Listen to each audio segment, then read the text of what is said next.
Good afternoon. Let's continue our work, and to tell us about how to articulate culture with Agenda 2030, we'll have Jordi Pascual, who will be online addressing us.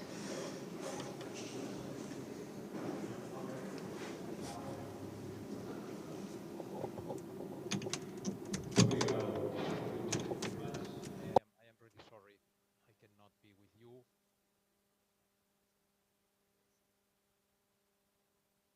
Thank you. I'm really sorry I cannot be with you in Montemor-o-Velho. I would have loved to be with you in this very beautiful venue you are, and in this very beautiful city you are.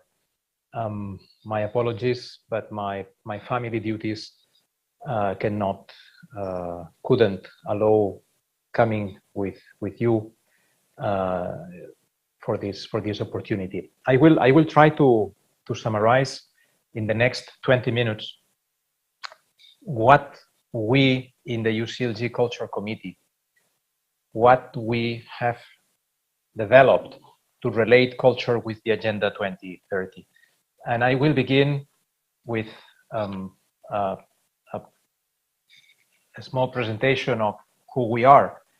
We are the World Organization of Cities and Local Governments, representing cities and local governments in the United Nations system from an independent stance. We are an association. Cities and local governments all over the world belong to our association, which is a democratic one, which elects presidents, co-presidents, and vice presidents, and executive bureaus. And we fight for local democracy to be consolidated and existing everywhere in the world. This is our narrative. Most of you are aware of this narrative. To the left, the triangle of sustainable development as it is today, an image, a frame that does not explain reality and therefore does not allow the transformation of our cities, the transformation of our planet into spaces that can allow the expansion of freedoms of people, the sustainability of our societies, the intergenerational transmission of our societies. We understand that unless culture is explicit in this equation, unless we transform the triangle into a square, it is very difficult, if not impossible, to achieve a true sustainability. Impossible sustainability without an explicit consideration of heritage, memories, history, and all the difficulties that these issues are bringing to our societies. Impossible to transform our world unless we recognize the diversity in which we live. Impossible to be sustainable unless we create things together and we experience new moments of joy together. This is why we believe that this frame needs to be really transformed. Our founding documents, Agenda 21 for Culture in 2004, the policy statement Culture, Fourth Pillar of Sustainable Development in 2010, and Culture 21 Actions, a very complete toolkit on culture and sustainable cities that we approved in 2015. We organize every year, every 2 years, an award, every 2 years, a summit, and we are active in the capacity building programs that we run with cities all the world over, such as the Leading Cities program, and I have to say hello and to celebrate the presence of Lisbon, the capital city of Portugal, in this program of Leading Cities, as well as the program of Pilot Cities that tries to support during 3 years the capacity of the local government and the capacity of the local actors to embrace this culture in sustainable development with all the tools. And more recently, we adopted the Rome Charter that connects the human rights based approach to our narrative. Let me go to the SDGs let me focus the next 15 minutes in the SDGs. Certainly, we are now in the decade of action. Certainly, the SDGs are a better frame than the previously existing Millennium Development Goals. But let me also say that we are not tremendously happy with the SDGs because there is no goal on culture, firstly, and secondly, because it does not reflect well the importance of cultural actors at a local, national, and international level. The SDGs are not just a conceptual frame. It is also a picture of the power, the picture of those actors that are invited to take responsibility and to take action locally, nationally, internationally in the delivery of a group of goals, 17, and a group of targets, 169. And let me say that sadly, the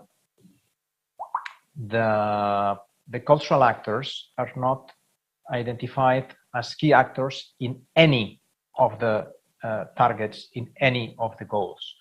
I want to insist in this picture. The SDGs are a conceptual frame, but they are also a picture of power, and we are not recognized. But anyway, we have to accept the frame, and we are obliged to provide to the cultural actors, to the cities and local governments that belong to UCLG, to their vereador and vereadora de cultura, to the directors for culture, to the teams, to the managers, directors of museums, auditoriums, cultural centers, libraries. We are obliged to provide to them with tools to connect with the SDGs, because this frame is a very interesting one.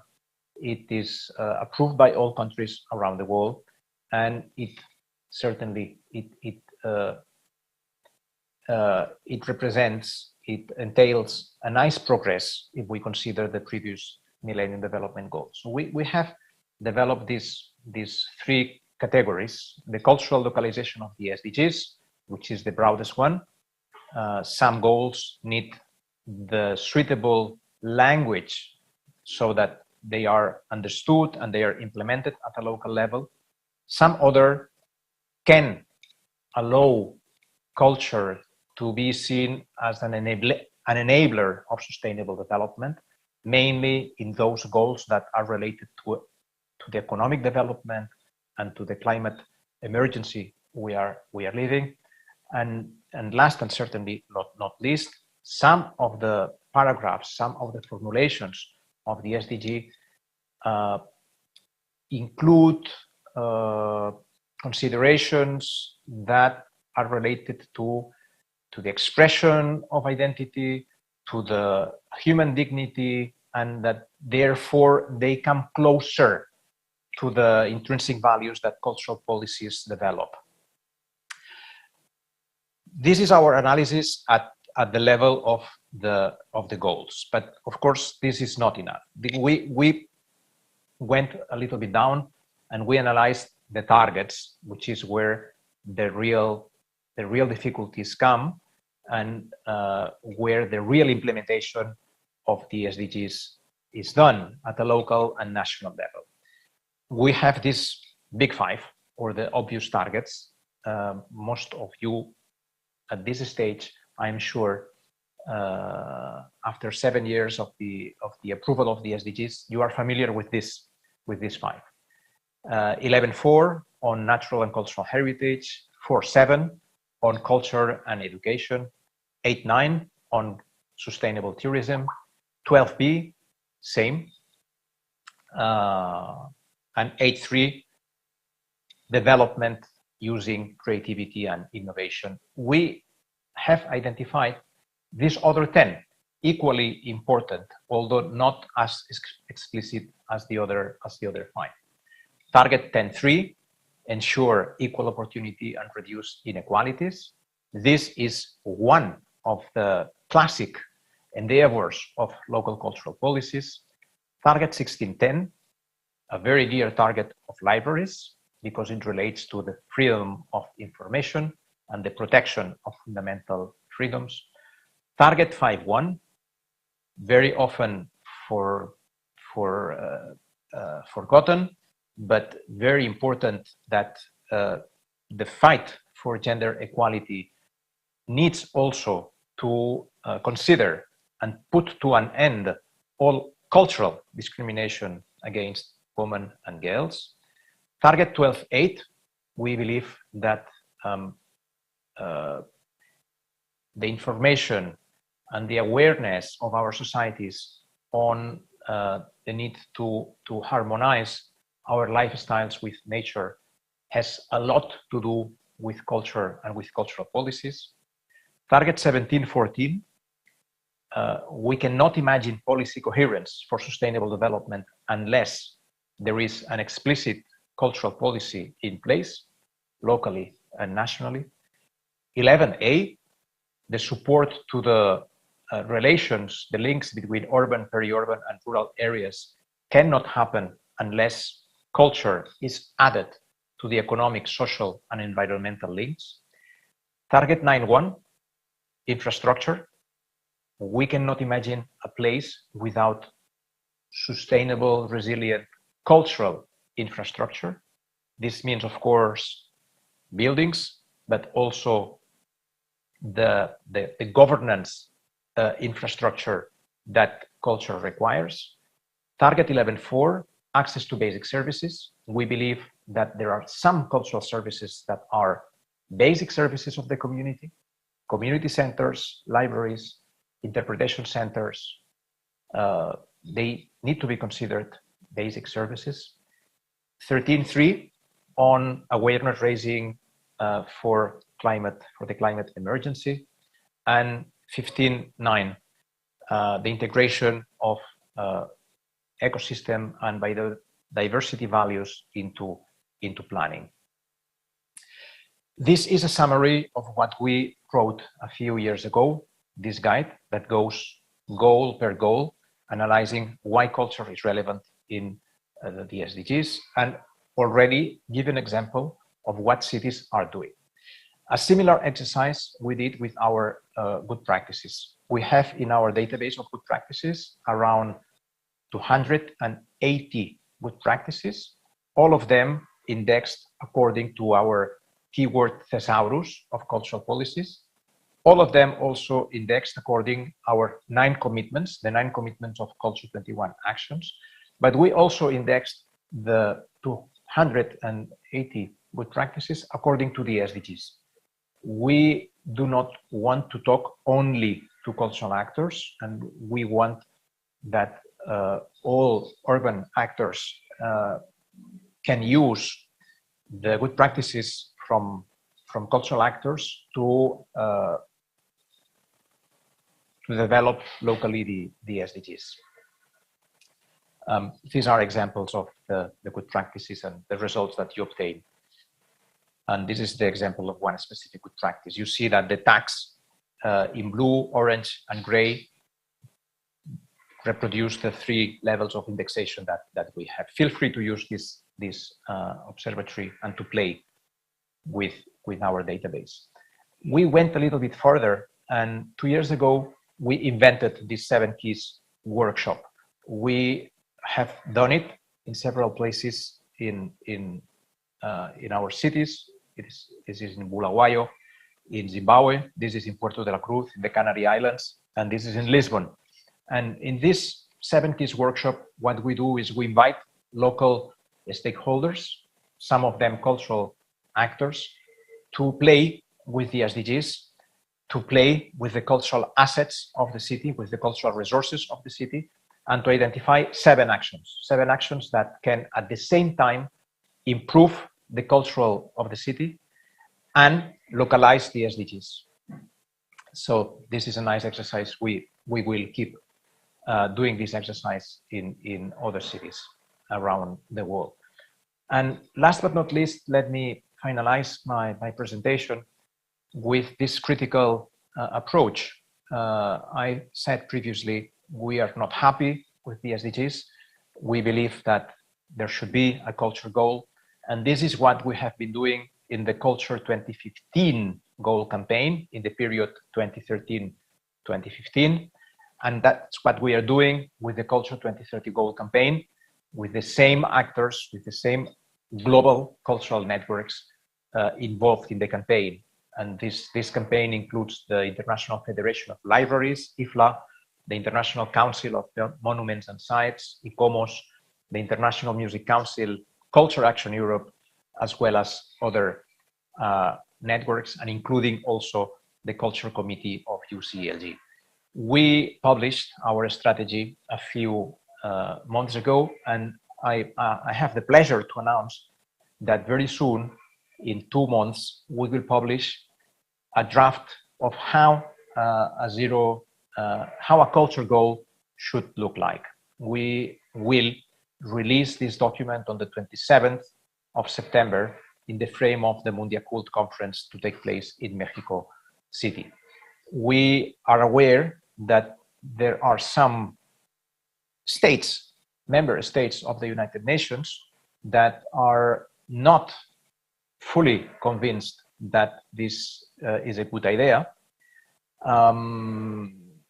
for various reasons, conceptual, tactical, but we are convinced that it is as difficult to unfold a culture goal as it is to unfold a goal on gender equality, or a goal on education, or a goal on social inclusion. It is a matter of political will.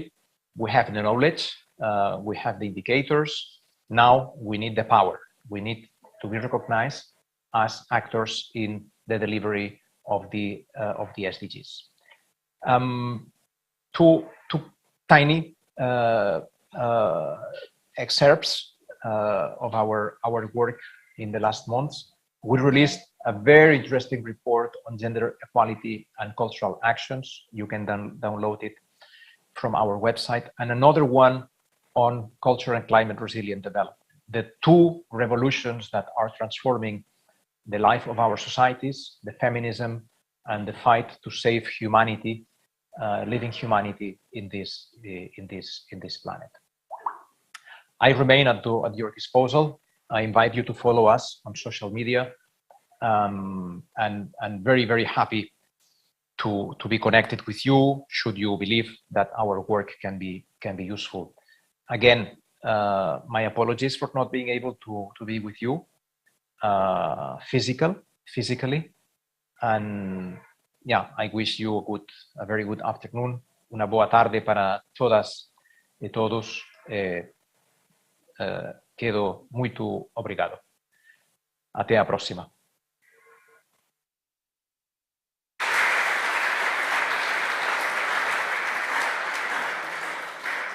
Temos espaço não muito para alguma questão que queiram colocar ao Jordi. Não sei se há alguém interessado. Não? Então, nesse caso, passaremos ao painel seguinte. Jordi, thank you so much. Para nos falar sobre a implementação da Agenda 2030 na cultura, convido para o palco Mónica Santos Silva, Liliana Aguiar, Sandra Souza, Célia Gonçalves, Rui Jesuíno e Joaquim Jorge, que fará a moderação deste painel.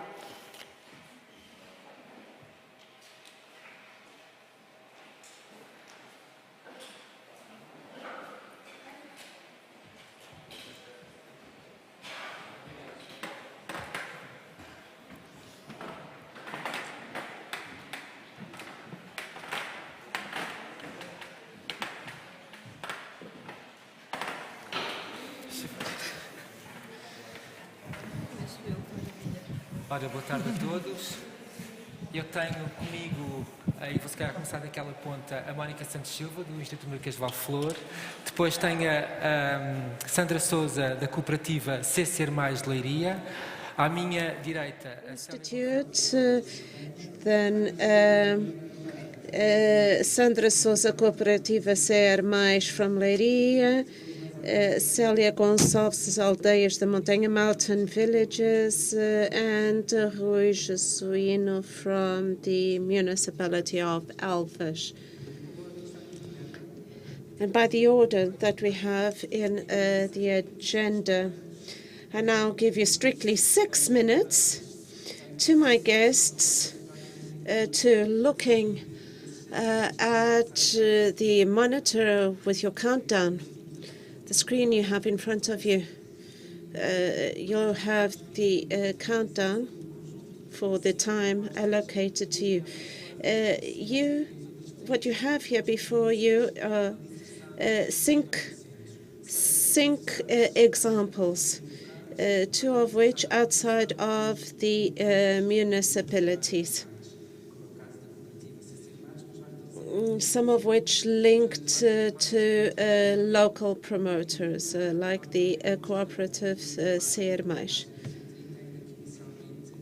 Some examples of how, in practice, the Agenda 2030 is being implemented for culture. And I start with Monica Santos Silva from the Marquês Valflor Institute. Monica, can you please explain to us your project based on the Agenda 2030? Focusing on the 4 municipalities of the Centro region. Can you start by naming those? Well, let me start by thanking the invitation that was addressed to our institute, an NGO for development.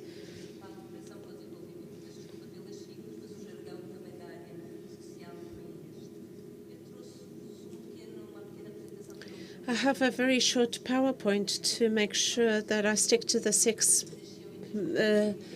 minutes. This network, developed in 2013, aimed at joining efforts for development. Soon we found out about the Agenda 2030, and even before we announced the community's intermunicipal cooperation network, our objectives, we started adjusting our objectives to this agenda. And how did we do that? Well, we asked our members, 20 municipalities. This is an open network. Any municipality can join this network. And soon we realized that we needed a declaration, a declaration of commitment. So we drafted that declaration, and you can log into our website and you can download our declaration. We realized that in spite of the agenda, there is still, and although we adhered to the 2030 agenda, there is not a lot of, there are not many people who know what it is, and not a lot of people are familiar with the SDGs. So we decided to finance a project under which we would work with our member municipalities according to this pillar, which is knowledge, awareness raising, and sharing.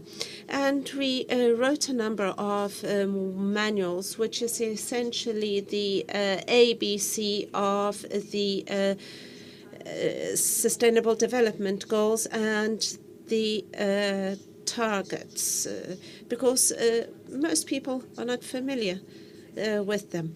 They can be downloaded for free. There is one manual for teachers and students and another one for municipality staff.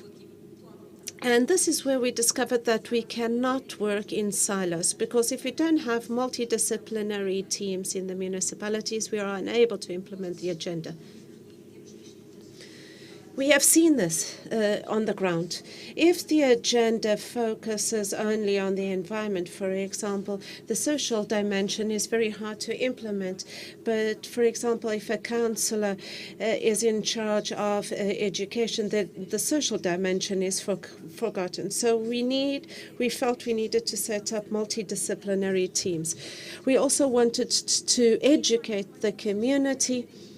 And for that, we decided to develop campaigns, advertising, marketing campaigns. And we had we may put available to municipalities around €1,000 for these campaigns. So we had a hymn that was written by Pedro Brunhosa, a Portuguese singer, that we will listen to at the sunset. And we realized that municipalities wanted to make a difference. For example, the Municipal Library of Penacova purchased books and developed a reading club. The National Reading Plan already identifies the books that can be used in the extended community to develop and work on the Sustainable Development Goals. They also developed a board game. But many of these materials are provided by the United Nations. You can also download this game on the website. In Merenda do Corvo, they also worked with the libraries. They bought boxes of books, or they put books into boxes which they took to the schools to educate children and teachers about the SDGs. So these two examples were carried out. These two initiatives were implemented during the pandemic, and they were a great success. The schools asked for these materials. They asked the libraries to order these materials. So clearly there is demand for finding out more about the SDGs and the 2030 agenda. In Fundão, they focused on the topic of migrations. They developed a QR code which will take you to the project web page, and awareness raising and communication is extremely important. Torres Vedras also painted this mural dedicated to equality, with an eye always on communication with people, so always making downloads available to the population in general. This morning we talked about the agenda's challenges, and SDGs can be the aggregating language that will help culture tread the right path. Through the objectives, you will certainly find a way forward for culture, working on governance, the social dimension, the equality dimension, because this is a common background for the SDGs. The 2030 agenda is an ambitious agenda, but it works on issues of poverty eradication, equality, climate change, through culture. So all of these challenges that we talked about this morning also have an impact on the sector. So I encourage you to please look up the website to learn more about the Agenda 2030. Thank you. Thank you very much for complying with the time that was given to you. Now we have an example of an intermunicipal network, the museum network, the municipal museum network. Liliana Guiara, who will be talking to us about last year's experience. They encourage the different museums that are members of the network to adhere to the Agenda 2030. So can you please talk to us a little bit more about the goals of that project and how it links up to the Agenda 2030? Thank you. Thank you very much. On behalf of the municipality of Vila Nova de Famalicão for the invitation that was addressed to us. We were asked to present here today our project that we are implementing in the field of sustainable development. So it's a network of municipal museums. it is but one example of many projects of the municipality that clearly illustrate the municipality's engagement with the Agenda 2030 and the SDGs. In 2021, we had a fulfillment rate of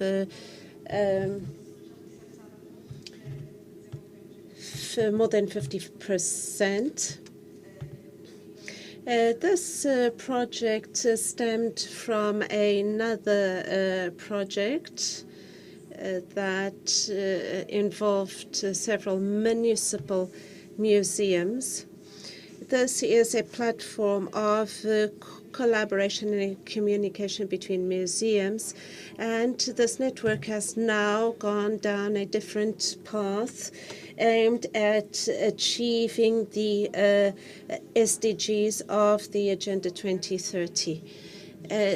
This network is aimed at making museums leaders in the implementation of the Agenda 2030. Mariana Spel Oliveira, who is the author of another project, is also the coordinator of this project. And it is a project that we will be implementing in 4 phases. It was set up in 2021. The goal then was to understand concepts and to raise awareness. And for that, we held 2 conferences and 1 workshop. The first conference aimed at exploring the concept of sustainable development and the links between the concept and local public policies. The second conference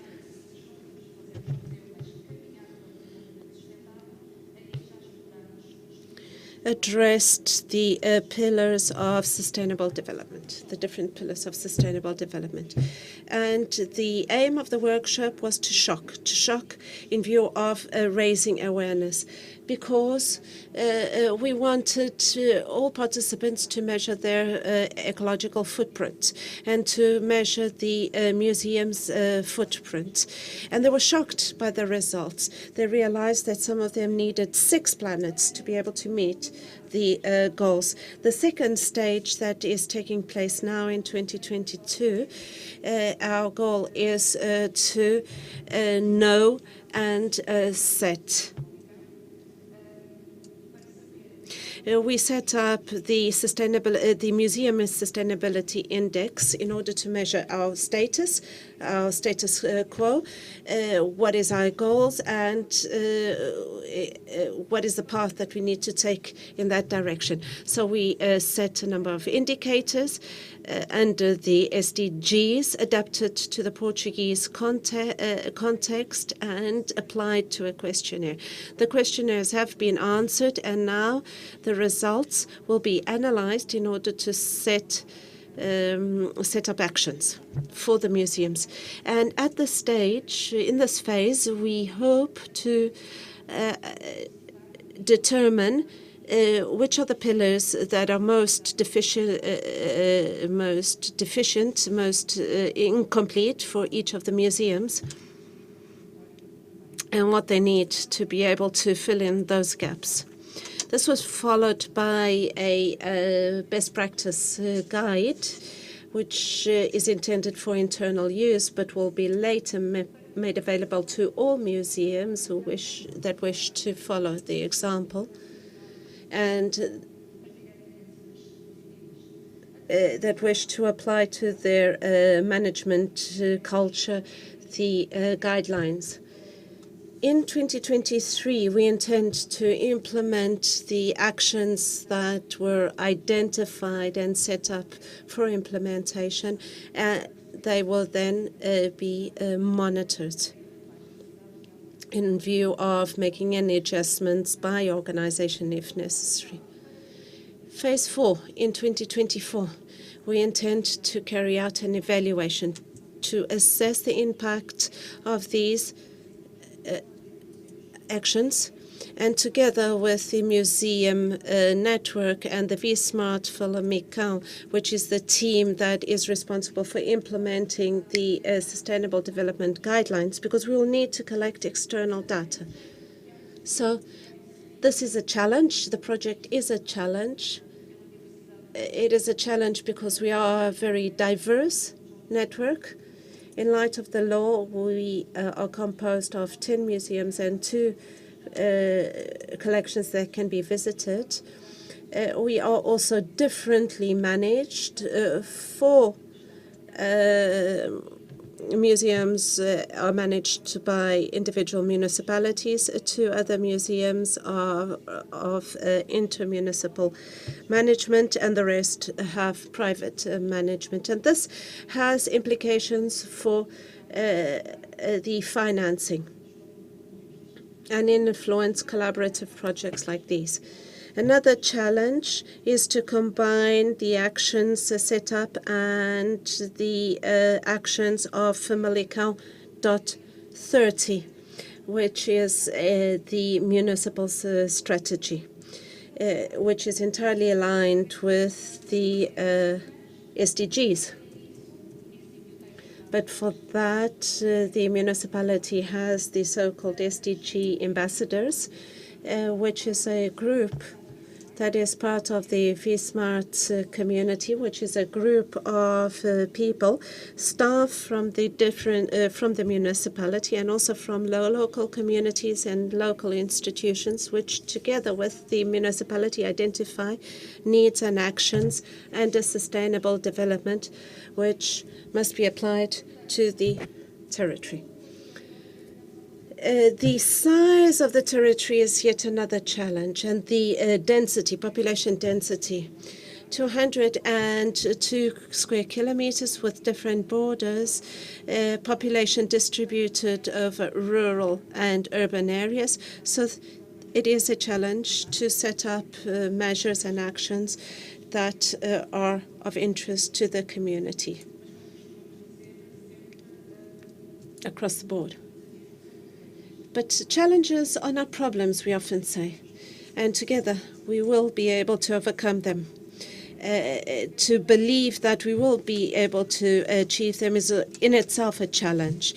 Every day we are faced with resistance that we must overcome to be able to achieve our goals. Thank you.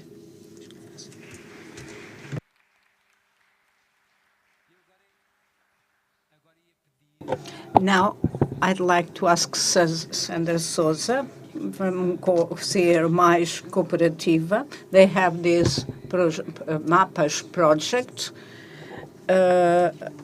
and coming from the sector of cultural and creative ecosystem, when this was planned, the idea was to respond to the objectives of the agenda, but I'd like you to explain how, with this narrative, things align, because these agendas have been there for over 10 years, so you have, filtered all these. And can you explain and describe the MAPAS project, how it was implemented? It has to do with participation and low-density territories involvement. So thank you. Thank you for the invitation. Good afternoon. Yes, indeed, the MAPAS project, alternative movements for artistic practices. It was not planned to align with the ODS, with the development, sustainable development goals, but it responded to a series of requirements and was aligned with Agenda 2030. This project, we understand it as a local approach to a global challenge. In 2020, we were living times of reclusion, and screens were our window to the world. And art, which was democratizing itself, was hiding different asymmetries in access to culture, creating social and physical obstacles. During this period, culture should be resistant. We should decentralize and map the situation, increase accessibility to common good, which is culture. And we should remember that culture professionals and artists were living a complex moment as concerns sustainability. How did we think this should be dealt with? We'd create a door-to-door project that would take culture to people's homes and to increase the accessibility. The idea was exactly to create art programs that circulated within us through an itinerary in different urban and rural areas, focusing in areas where the need was more pressing, like villages, areas with economic and social problems. And so with a van that was transformed into a riding cultural center, we previously defined different itineraries, as I explained before, and the team would map and carry culture in a more significant way. The proposal was to create a project to decrease distance, to fight these inequalities in access to culture, and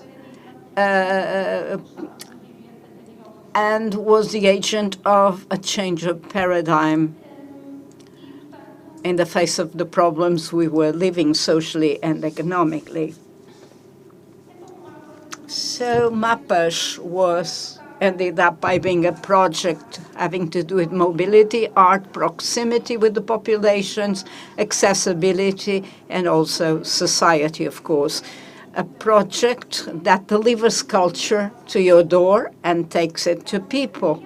We transformed this van into a stage or a gallery, a film screen, a place of experimentation, and a space for conversations between different audiences and artists. It mapped the city and the municipality of Leiria, and it had very tailor-made proposals depending on each community. So we created those activities which strengthened the inclusion of the communities because they identify themselves with what the artists brought to them. It was also a project that called for participation, challenging in different ways both artists, professionals, and the population itself. What happened was that we were able to transform people's homes into places of fruition, for the fruition of culture, contemplation, and active participation. It was an inclusive and sustainable tool that gave access to and awareness regarding arts and culture, breaking physical, social, intellectual obstacles, and it disseminated information about the city.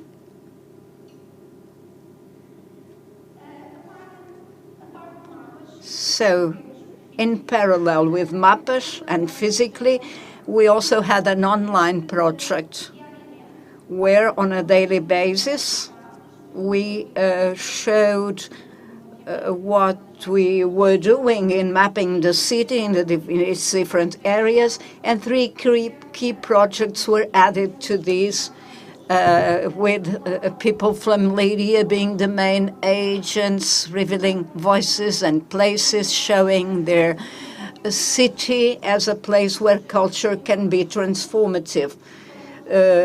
Mapas People, that was one of the projects with 4 mini documentary footage, and with people who were considered to be informal ambassadors of the territory, who had something to say.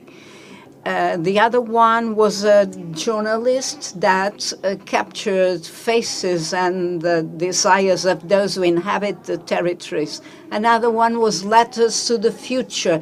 They were written, they were handwritten, and there was a sort of a chain where people continued writing these letters and writing about different problems.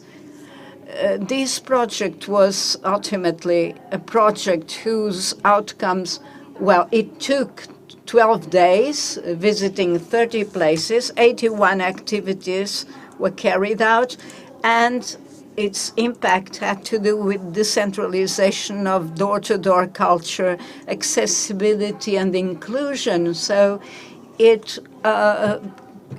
brought new audiences to cultural activity, and with other activities, these people left their territories to experiment, to visit and experiment new realities and new experiences. So this gives you a picture of the impact of this project. Basically, that's all, although I still want to say that Mapas is a collaborative work that breaks, breaks boundaries, and it feeds neighborhood, the spirit of neighborhood, and of course, its challenge is naturally a global challenge. Thank you very much for your attention.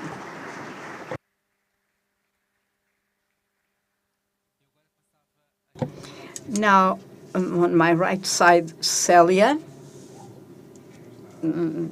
It is very hot inside here.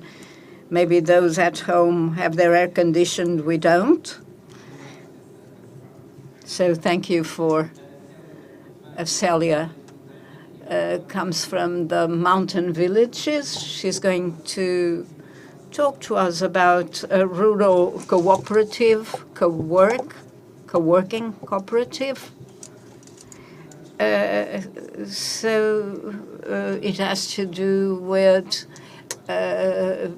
knowledge, local knowledge, which has to do with the immaterial cultural heritage by giving it a more modern use with a critical mind, a critical perspective, leading to the updating of this type of knowledge. So thank you again for the invitation.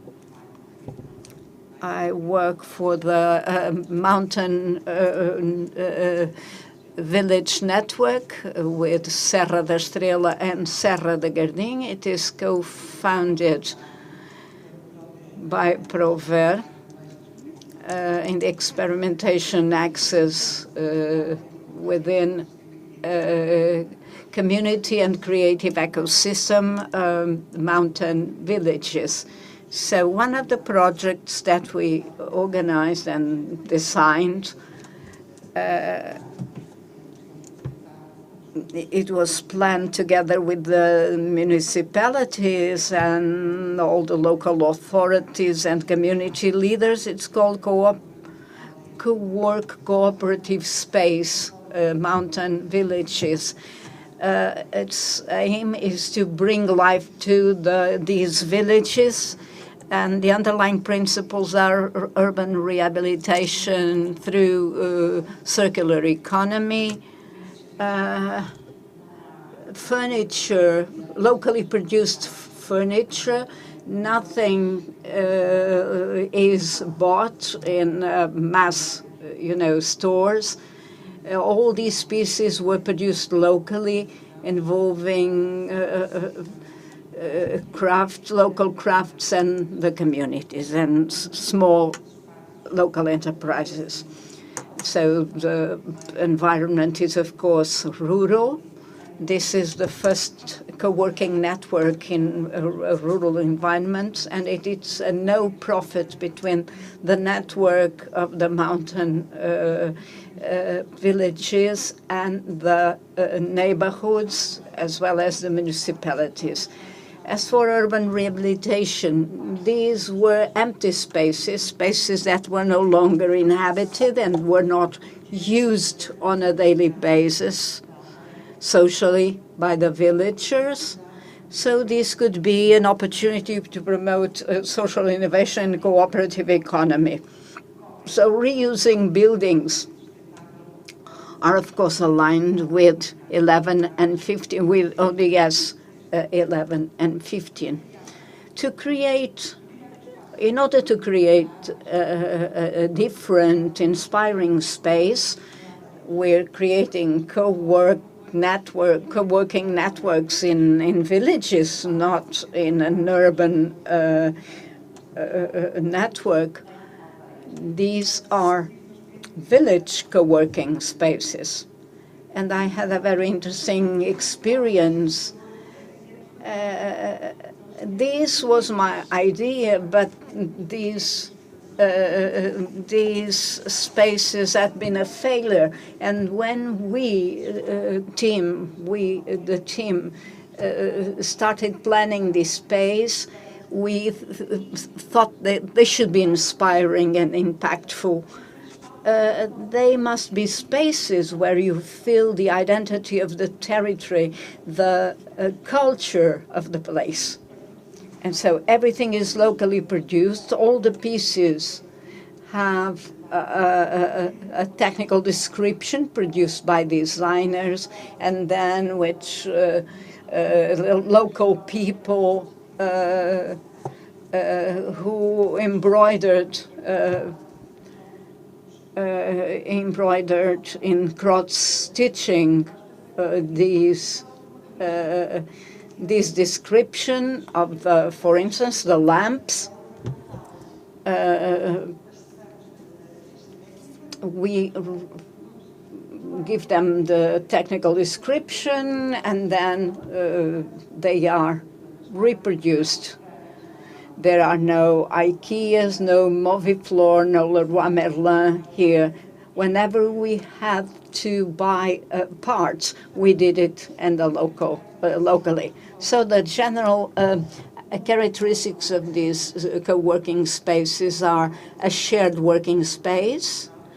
One of them in Oliveira do Hospital, Guarda Videmonte. So access 24/7, Wi-Fi, no printings. First, we had to understand whether the printer is needed by those who use the space. So this is an experimental project, and that was what was asked of us, to have these experimentation axes and to try them on in these different places. So sometimes we have to go back and correct things. This is our brand. The naming is cooperative, which is an autonomous association of people. This was the idea we wished to convey. So, Alvoço das Árvores, Videmonte, and you see here, Videmonte and Lapa dos Dinheiros. We'll be having the Fogozinho co-working, which will have to do with cooking and the kitchen. Identity is Fogozinho is a very beautiful place, and they have a restaurant. And in this co-working place, we have issues of sustainability and also cooking. You'll understand how, if you visit, you understand how the reality is like what I'm describing. Vidmont has accommodation, so you can visit. We had Francisco, who works for a North American multinational. He went to Vidmont to work there. He paid a symbolic fee, but he did other things for the territory, like,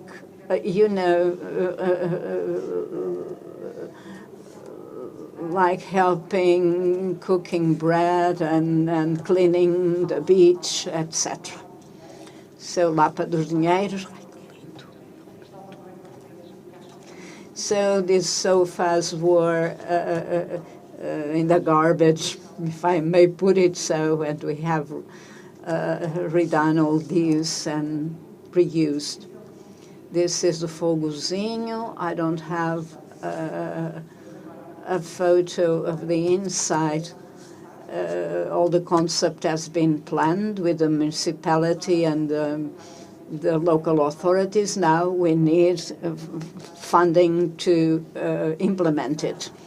This will be in Algoz and the other Rapa. These are still being prepared. And when I say project, I mean design. These buildings didn't need big intervention. They needed a touch. They needed to have some design choices incorporated. So this is a windmill, a water mill, which is working. So we have the project's website where you can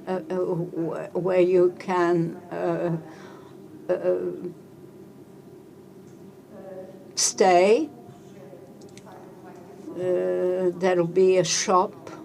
All the pieces that you see in these places can be bought, and we then activate the whole ecosystem of craftsmanship at companies, etc., that worked in the project. I would like to end with this will to connect these spaces to universities. We worked on this on the design thinking involving the local communities in the solution of these problems. We had a derelict school. No one knew what they could do with this building, and we had people prototype their idea for the school. Fernando Nelas, the artisan, and Maria, who is weaving the carpet with wool from Serra da Estrela, and the Arraiolo's method of weaving. And you have this cross-stitch pieces. This is a beautiful project. I invite you to go and work there. It involves genuinely involves local populations, local culture, and dematerializes these concepts of sustainability for local communities.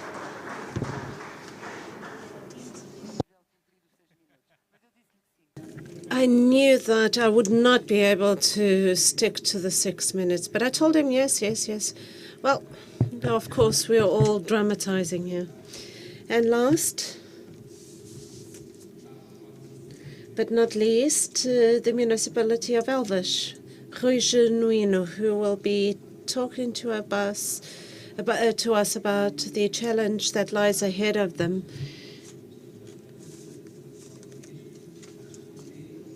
They were encouraged by the Ministry of Culture to reply to a battery of indicators. Hard work, very demanding,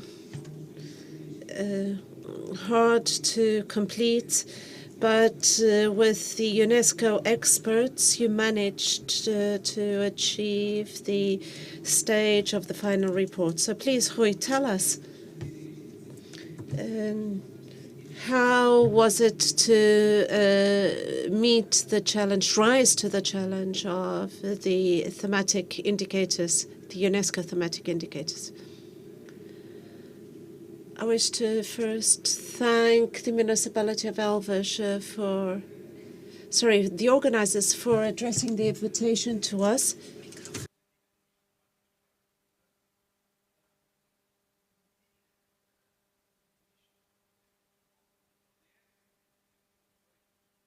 I would like to apologize, but we don't have sound in the booth. The gentleman's microphone is not on.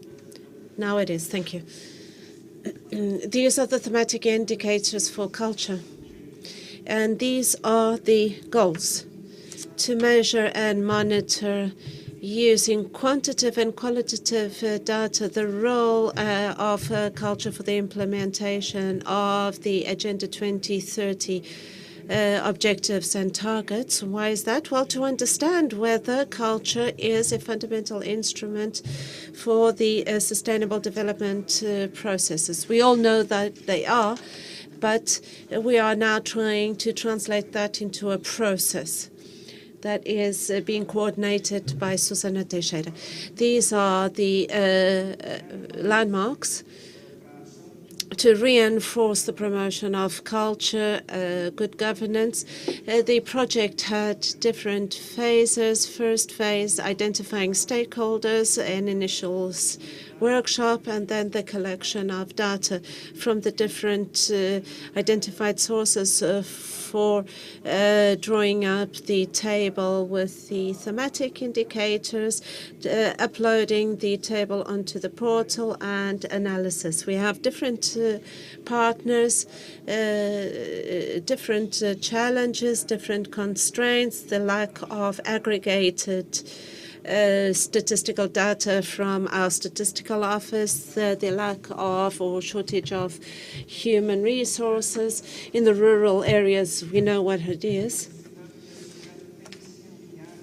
But the main aspect was the need to align the city with the indicators and to turn this grid into the activities and actions of the municipality of Elvas.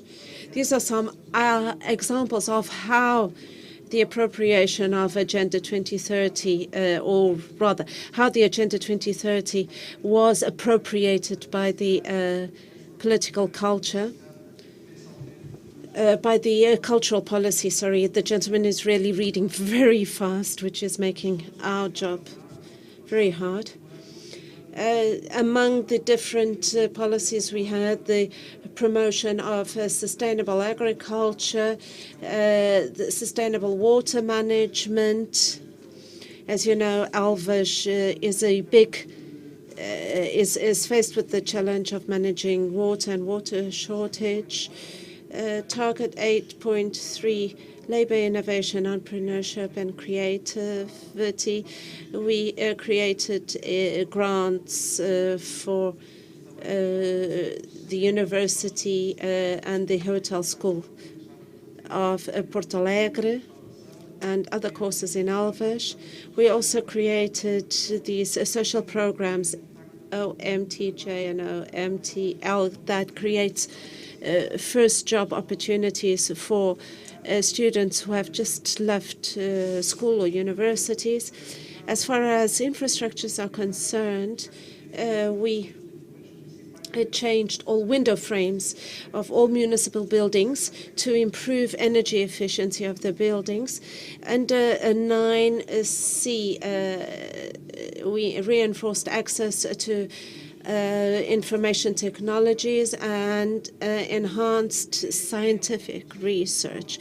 We created in Elvas a national center for climate change competency developments, and different social programs like our partnership with DECO, Consumer Protection Service. And we created and held many events in the municipality, like the hikes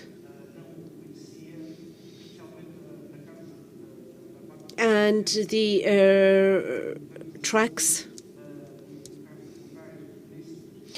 In addition to promoting health, we take people to different archaeological sites and heritage sites. We also created new heritage classifications.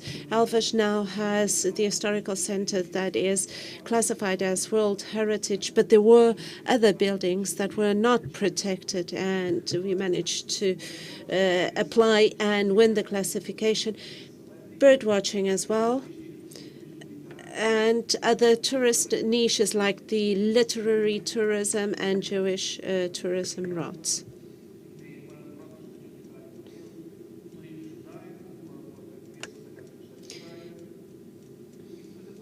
And now also the promotion for sustainable consumption, which is not one of the focuses of our association, but which indirectly we also tried to promote. And includes support to or aid to the purchase of electric vehicles and the implementation of rapid charging stations.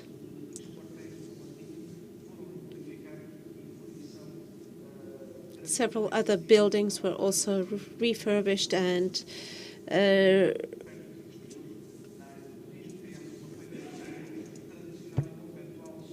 set up for as locations for or as venues for cultural events. And we also have a participatory budget, which most municipalities have. And we also have the town halls held together with the schools, with the participation of students and teachers. And on our webpage, any municipal dweller, can report all situations that they find should be reported to the town council on the webpage. In addition to workshops on different topics like violence in youth, among many other actions and activities held in this municipality, which, as you know, is a region much afflicted by lack of population. And once again, we'd like to apologize, but the gentleman was reading very quickly, which made our task very difficult. Thank you very much. And now give the floor to our audience. I don't see any hands in the air, which is good, says the moderator. As I said, good, because we are running behind time. And also because we had here 5 excellent examples of how different organizations at the municipal level, cooperatives, NGOs, non-profit organizations, how they picked up on certain ideas and picked up on the objectives of the Agenda 2030 and the SDGs, which is always very hard to address all at once. But this is like climbing a very tall mountain, Everest, for example. We don't do that all at once. We depart, we layer the big elephant, and we climb the mountain by stations and phases.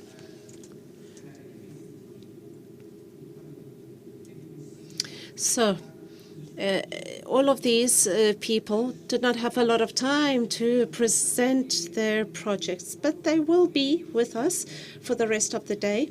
You can also go into their websites and get more information about the projects. Or perhaps you can sit down with them and speak to them to try to understand better where to start, because they have already the experience and perhaps they can inspire us to move forward more quickly. and we must move forward to 2030. And without further ado, for the next panel, we'd like to thank the participants for having accepted our invitation. Thank you.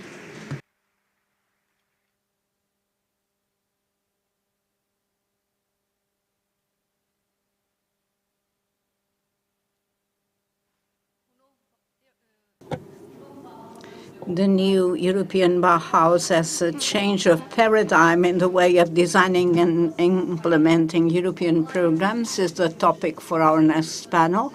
We'll have Philin van Duzel and Javier Troussard online. With us, we have moderation by Ilona Puskas.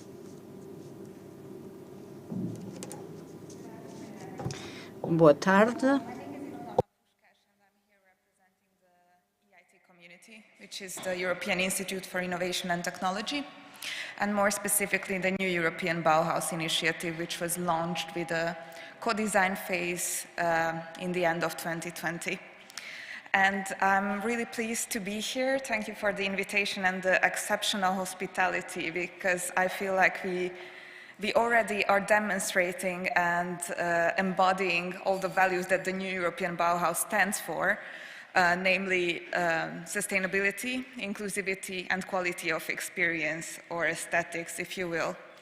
So I'm pleased to see colleagues from the realm of tourism, culture, and also serving multisensory experience. So I'm really happy to hear that we share the understanding that from landscapes to food and music, we can generate a new quality which fuses these three values instead of individually tackling each, and thus creating a new meaningful connection that we can capitalize on to tackle systemic, complex changes. So I really believe that we can leapfrog off of each other's initiatives, and this mutual learning is really key to achieve the bold ambition, matching the challenges ahead that are as severe as the climate catastrophe.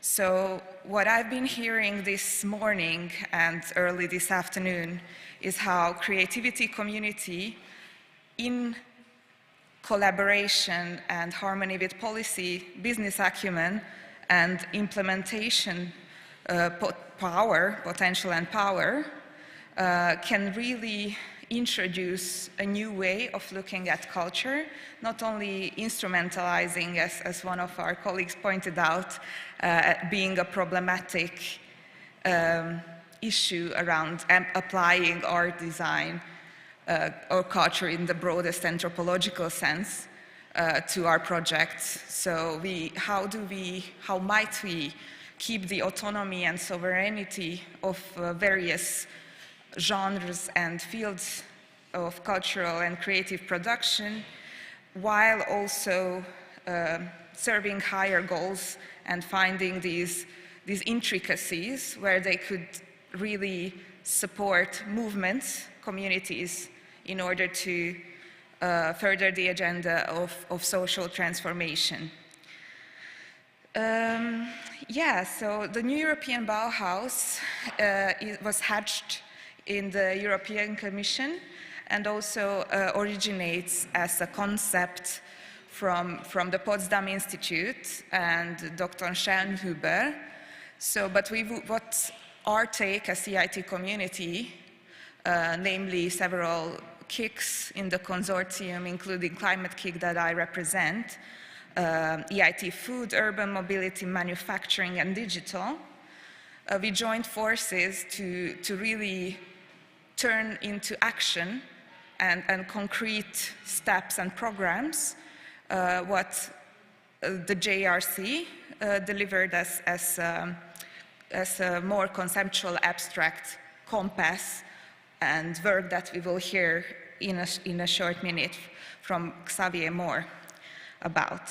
So my key message here, with a bit of a flavor for what kind of projects we have been working with is to really further what here is kind of a commonplace, that art is not an embellishment or a cosmetic solution to the major wicked problems, but it is a way to have systemic interventions and really induce change and impact.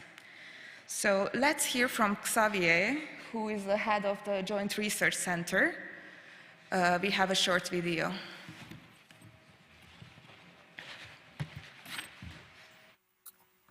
Good morning, ladies and gentlemen. My name is Xavier Troussard. I'm the head of the European Vows unit in the European Commission.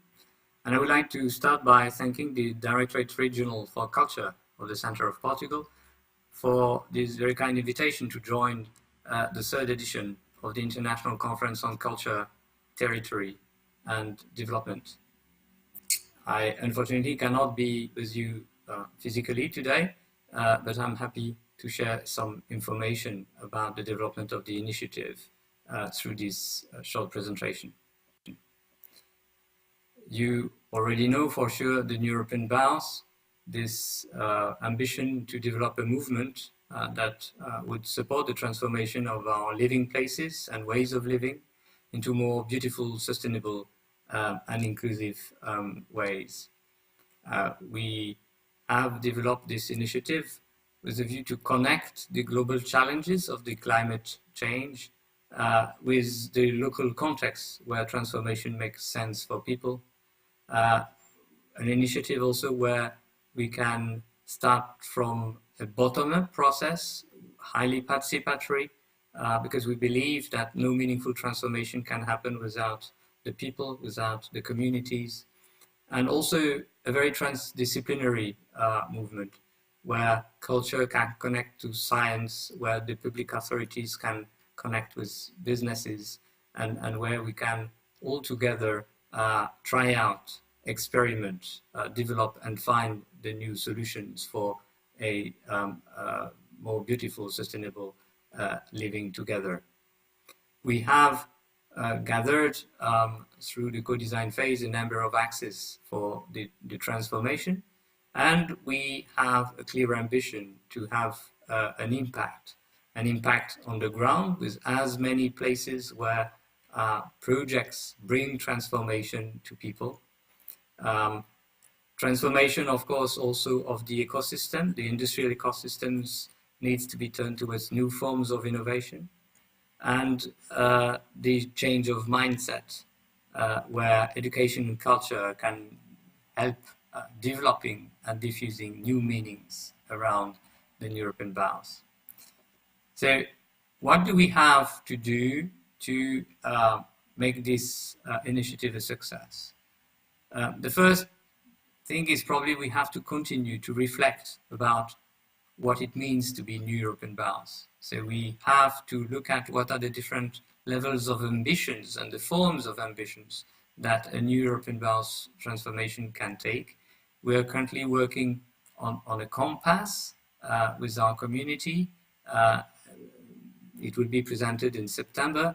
And in parallel, we are developing some assessment frameworks to make sure that those that develop projects on the ground can look at how ambitious they can be under the European Vows and have the tools to reflect about how boosting their ambitions forward.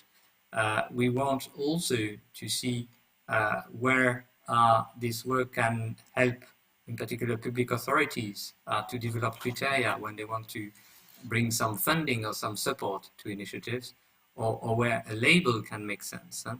At the same time, we need still to develop a broader monitoring and evaluation framework.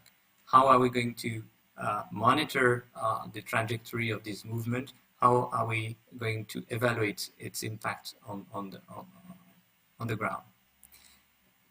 The second axis is certainly to continue to work on the support framework at European level. So, as you know, we've been mobilizing quite a range of EU programs, and to start with Horizon Europe, the framework program for research at European level, But we want to keep a diversity of entry points because we believe that that's the way to bring various sectors on board and to bring different perspectives in the way we support the transformation.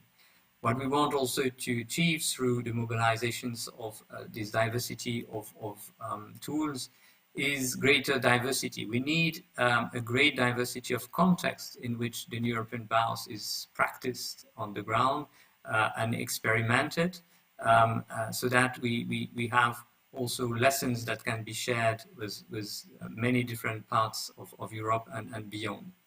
We also want this support to address the needs of small-scale projects, community-based projects. We have, for example, supported the co-creation of public spaces with citizens and local authorities, up to larger scale projects like the demonstrator we have developed, for example, on affordable housing or the lighthouse demonstrators. At the same time, we want to work more and more with the member states and mobilize with them the tools that the EU co-manages with them. So in the framework of the cohesion policy, the European Bauhaus is part of the partnership agreements with the member states, and so there will be ample possibilities to develop support for European Bauhaus projects with the cohesion funds.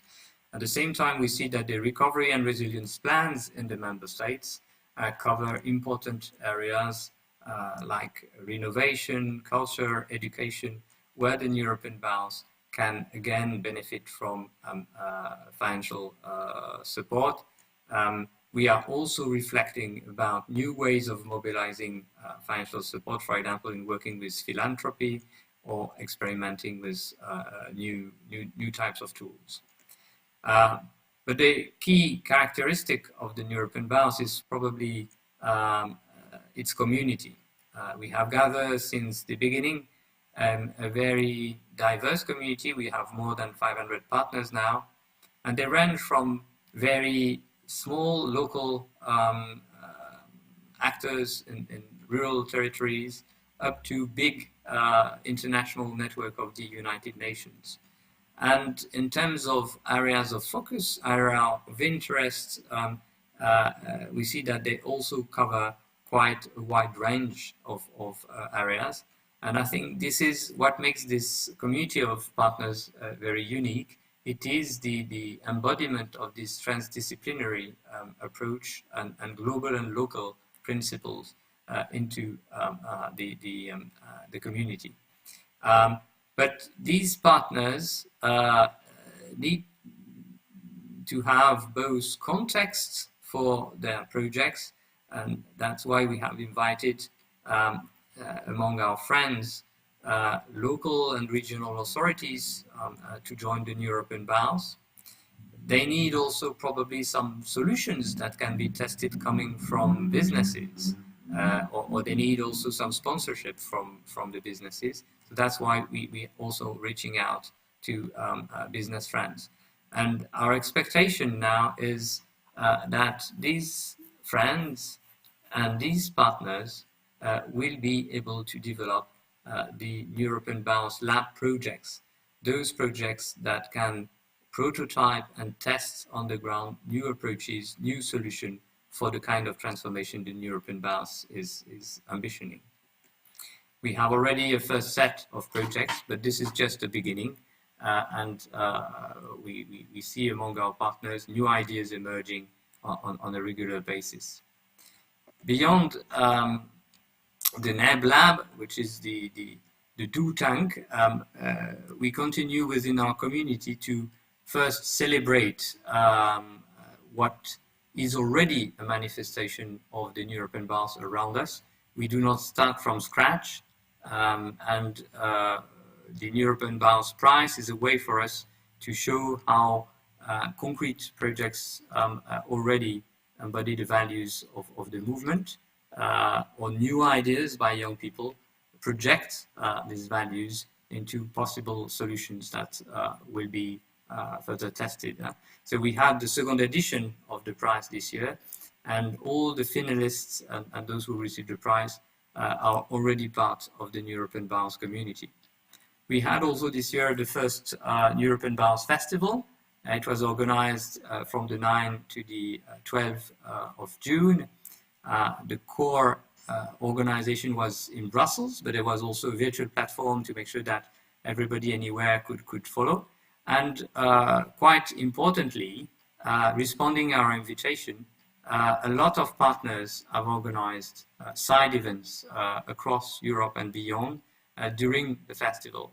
So we had more than 200 side events that have brought these dimensions of forum, conversation, these dimensions of fair, bringing examples, concrete projects, inspiring stories, and the dimension of fest, working with and playing with citizens, and bringing the power of arts and culture into the mix. So the first festival, I think, was a great, inspiring success. We are drawing at the moment the lessons to see how we propose to go forward with this initiative.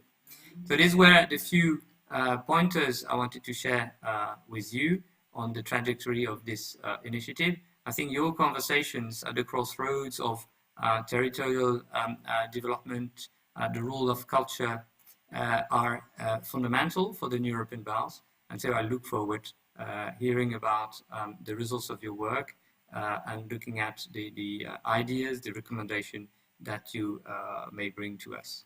So I wish you a very fruitful conference. Bye-bye. Greetings from Brussels. So, yeah, just to really dovetail into what Xavier closed on, which is namely to expand beyond realizing the role that cities play in development and in enacting change, and to move towards rural and peri-urban areas and regions as also a really important unit for us to consider, and rendering possible technological leaps as we have seen in many areas around the globe. And it's really interesting case studies around how nature-based solutions and low-tech traditional craft methods can be paired with very cutting-edge high-tech solutions. And this rediscovery and celebration is a really important part of the New European Bauhaus, because we do realize that there has been a lot of activity happening prior to the announcement of the New European Bauhaus in different pockets that we would like to tap into, amplify, and really position, because it's quite intuitive actually, and also we are really served by the environmental justice movement becoming the norm. And if we manage to really fuse it with the aesthetic and cultural element, then we are really close to accomplishing what was the ambition of announcing the New European Bauhaus. And on this note, I would like to connect with our online participants. Hi, welcome. Hello. Hi. Can you tell us how you link to the New European Bauhaus? Sure. Hello, everyone. Well, first of all, I want to thank Rui Monteiro and Cristina Farinha for the invitation, and to all the organizers. We feel very honored to be one of the projects presenting here today. We met Rui at the New European Bauhaus Festival some weeks ago in Brussels, where we were exhibiting our clay speakers Mapo Preto. And this festival brought together projects from all over Europe that aim to redesign the future and that share a vision of living together in a more sustainable and inclusive way. Is a video from, oh, sorry. Technical problems. No. Okay, video is running from the festival. This is where we exhibited, and Gare Maritime in Brussels, our stand. So my name is Feline van Dussen, and I'm the co-founder of the Mapo Speakers and of Documentary Design. Documentary Design is an interdisciplinary production company, and we create projects that are related to identity, cultural patrimony, and sustainability. Meaning that we produce sustainable product designs, but also interactive documentaries, photography, and visual campaigns. Most recently, we have developed the handcrafted clay speakers Mapu Waken in Chile and Mapu Preto in Portugal and Denmark that I'm here to present today. So everything started some years ago. Together with my partner Pablo, who comes from Chile, we were living in the countryside in the south of the country. And we were surprised to see that most craftsmen were far over 40, and the younger generation would rather move away or even work in the nearby factories than taking over their parents' profession. At the same time, many daily household articles like cups and dishes, but of course also speakers and consumer electronics, were imported from other countries and made out of plastics and with aesthetics and materials that had no relation with the place. This is an aerial view of Nacimiento, the workplace where we made the first series of speakers. It has one of the best clays of South America, and it used to be a potter's community some decades ago. But nowadays only 8 workshops are left, and the major employer is in the region is a huge paper mill that pollutes soils, air, and water. You can see it in red here. It's almost as big as a city. And actually Nacimiento is one of the municipalities with the highest cancer rates in Chile.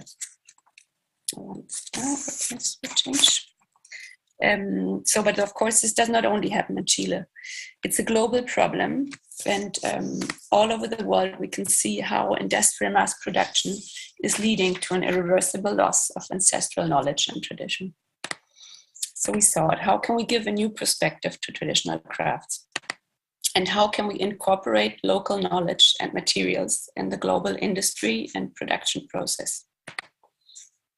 We decided to build a bridge and to bring together design and technology to give the crafts a new perspective. We wanted to use local knowledge to create meaningful objects that are culturally and socially sustainable. The poet Nicanor Parra introduces the concept of cachureo, suggesting that it's all about observing the environment, speaking your own language, and using what you can find in your surroundings to find solutions. Here I would like to share a short video of how our speakers are manufactured.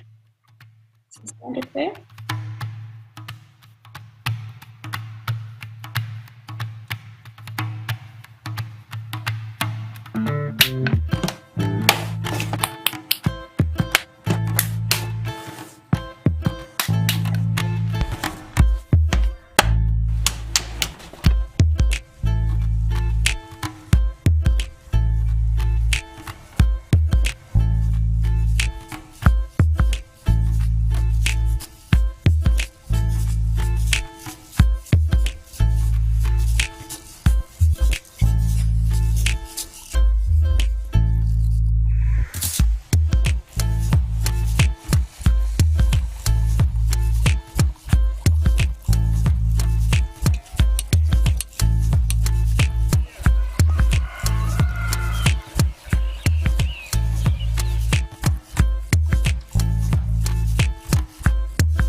Techniques.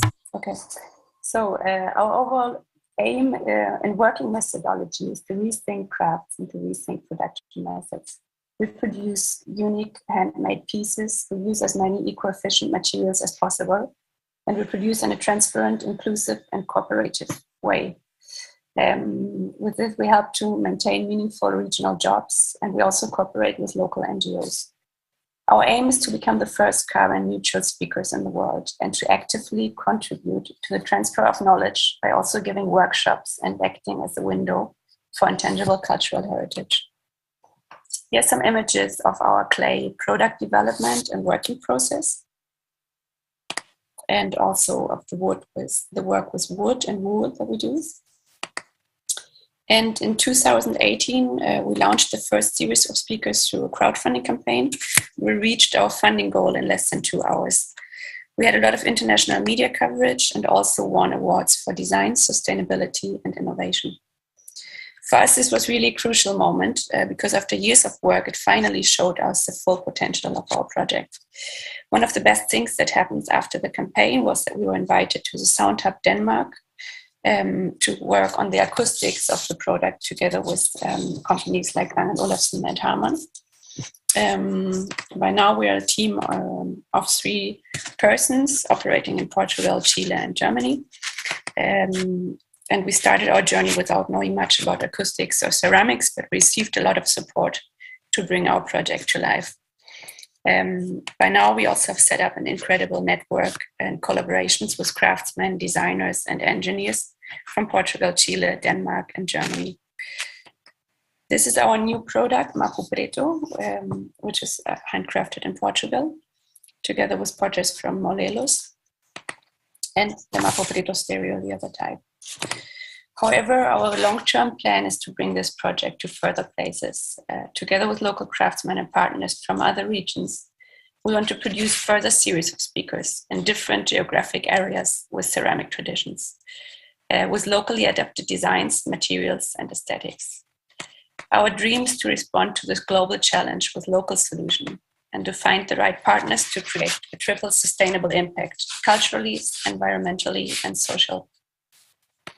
Because after all, we don't want to compete to be the best speakers in the world, but we want to collaborate to become the best speakers for the world. That's it. Thank you. You can see our website and Instagram on the lower right, and we're looking forward to hear from you if you have any questions or suggestions. I think that was really well needed reinvigoration after the lunch break and the first kind of bout of conversations. If you're still here, yeah, nice. So what, if anything, do you feel like the new European Bauhaus has helped you achieve? Very recent. Am I here? We can hear you, yeah. Okay, sorry. That's very recent. We just were there some weeks ago. I think what was most important for us in the new European Bauhaus was the networking, like really meeting all the other projects, and it felt like a starting movement. And I saw many options for future collaborations with projects from the different companies.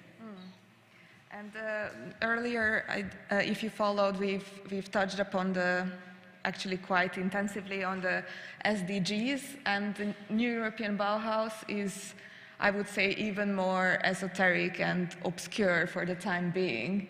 So what was your key, first impression when you heard about it? What were your top of mind associations, if you can recall?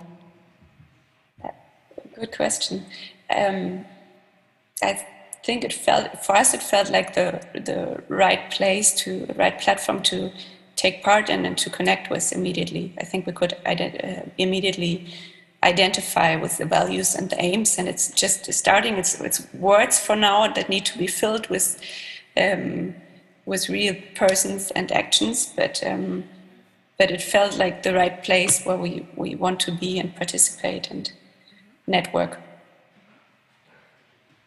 Can you put your finger on one differentiator of the new European Bauhaus, aside other initiatives that are also having a noble goal at their heart, be it around a social innovation or positioning culture and arts as a vehicle for change? I'm not sure if I got the question you're asking for. So what, in your opinion, what differentiates the new European Bauhaus from other initiatives that are aiming for the same arena or suspect like yourself and your company? Hard to say, but I feel it's really about the people and the networking that already happened in Brussels, and that is ongoing process.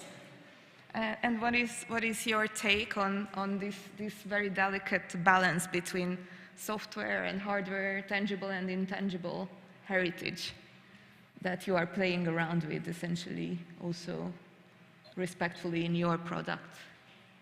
Exactly. Yes, that's like the hard piece of our product somehow. That's really the unique combination of technology and crafts, and of giving a new perspective, a new value to traditional crafts by combining it with technology. And what are the next steps for you in terms of expanding and kind of capitalizing on the ecosystem that you've got to know through the festival? Yeah. What's on your horizon? Exactly. We will do some follow-ups and networkings from contacts from the festival. For us now is an important moment because we're about to launch. We're just this month actually launching the Portuguese series that we've worked on for a long time. So also seeing that this conference is taking part in Portugal, we're really looking forward to expand and start new cooperations over there. And then, of course, for the future, our plan is to say every 2 years we can produce a new series, keep in the production places that we already have, but also to develop new designs with local aesthetics and techniques in different other countries. And there's a ceramic tradition all over the world. And what would be kind of the meta message that you want to convey also in the broader sense, besides really what you described as being at the heart of the product? What movements do you see yourself identifying with? Complicated questions. Well, I think it's just that sometimes the old way of doing has to be the new way of doing, and sometimes it's good to turn around and take a step forward and to really reconsider the way we are doing, the way we are producing and consuming nowadays, and see if there are alternatives that are more local, inclusive, and sustainable. Thank you so much. If you can stay with us, maybe you can kind of react to some of the examples that I brought. So if we can move on to my slides. Thank you so much for joining. Thank you.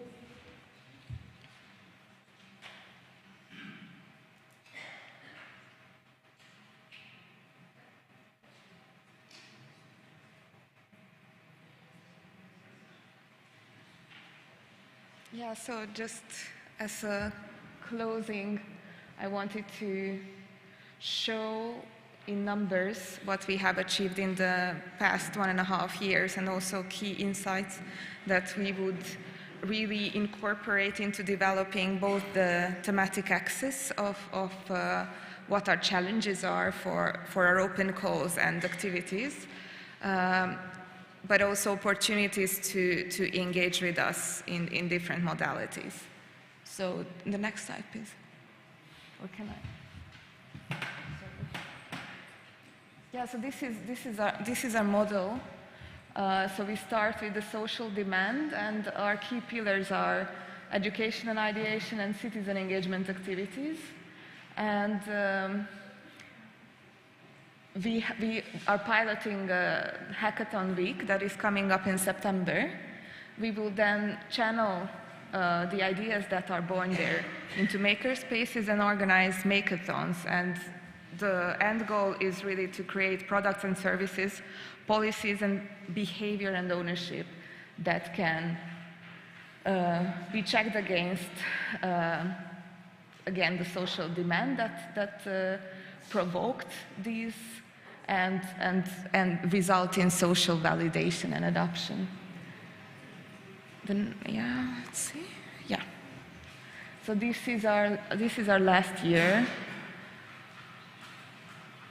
Yeah, I think. Can we play these videos? So I brought 3 examples from the Citizen Engagement Project specifically.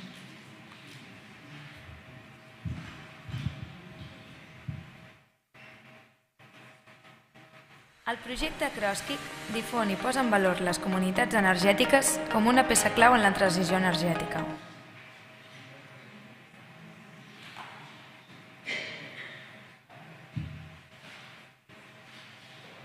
Per fer-ho, s'ha dut a terme activitats al barri de Cerdanyola de Mataró, un barri amb fort teixit cultural i associatiu que lluita per no deixar cap família vulnerable fora de la transició energètica que està iniciant la capital del Maresme. Muntarem una instal·lació fotovoltaica de 5 quilowatts a la coberta del pavelló, de la pista. I aquests 100 quilowatts es repartiran entre 100 famílies vulnerables de la zona. Esperem que la instal·lació estigui feta entre finals d'any i primers d'any. És un projecte en què participen Climate Kick, New European Bauhaus, l'Ajuntament de Mataró i nosaltres Ecoserveis. I el nostre rol ha estat de dinamitzar les sessions i els tallers que hem creat al barri. La primera activitat va ser el de l'Omnifest, que el vam fer als voltants d'octubre, i va ser un taller una mica creant un ambient festiu. Vam fer diferents tallers, un per famílies en què explicàvem el funcionament d'un fons solar, un altre en què explicàvem hàbits d'eficiència energètica a la llar, pràctiques i bones pràctiques per estalviar energia a casa, i un altre taller en què explicàvem els panells fotovoltaics. Nos están dando unas explicaciones de cómo el hacer ahorro energético para ser más sostenible, para tener, para rebajar, que ahora es muy importante rebajar el consumo en los domicilios. Creo que es interesante saber qué aplicaciones podemos tener con la energía solar, cómo ahorrar.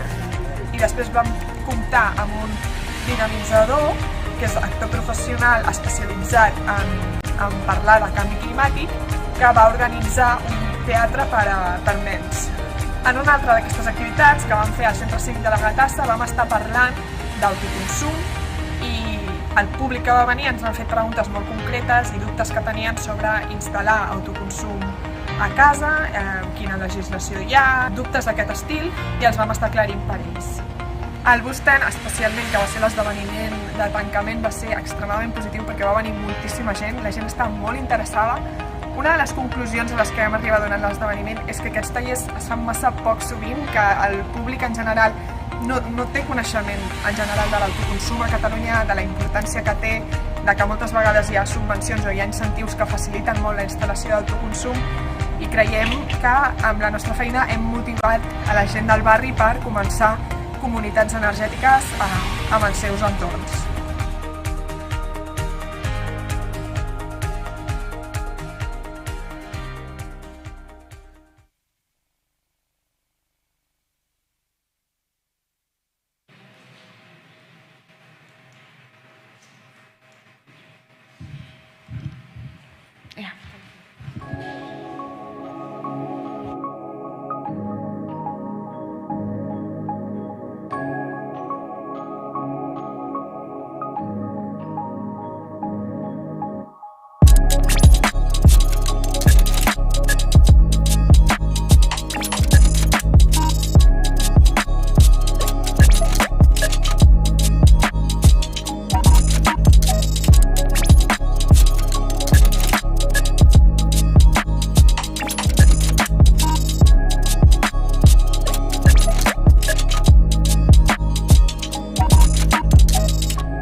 Evo, znači došli smo tu prema Turu kod zvonika, pokrenuli aplikaciju i u aplikaciji nam se pojavila jedna gospođa. Što mi možete reći o ovoj lokaciji danas i što mi možete reći o ovoj lokaciji nekad? Ajde, rećemo danas, ajde. Obrađivati, ali ništa drugo. I tu, ja ne znam... Kužim. Da, kužim.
La cucina collaborativa è un progetto finanziato a livello europeo da ET Food nell'ambito del New European Bauhaus, un'iniziativa che stimola la ripresa post-Covid secondo i principi dell'inclusività, della sostenibilità e della qualità dell'esperienza delle persone.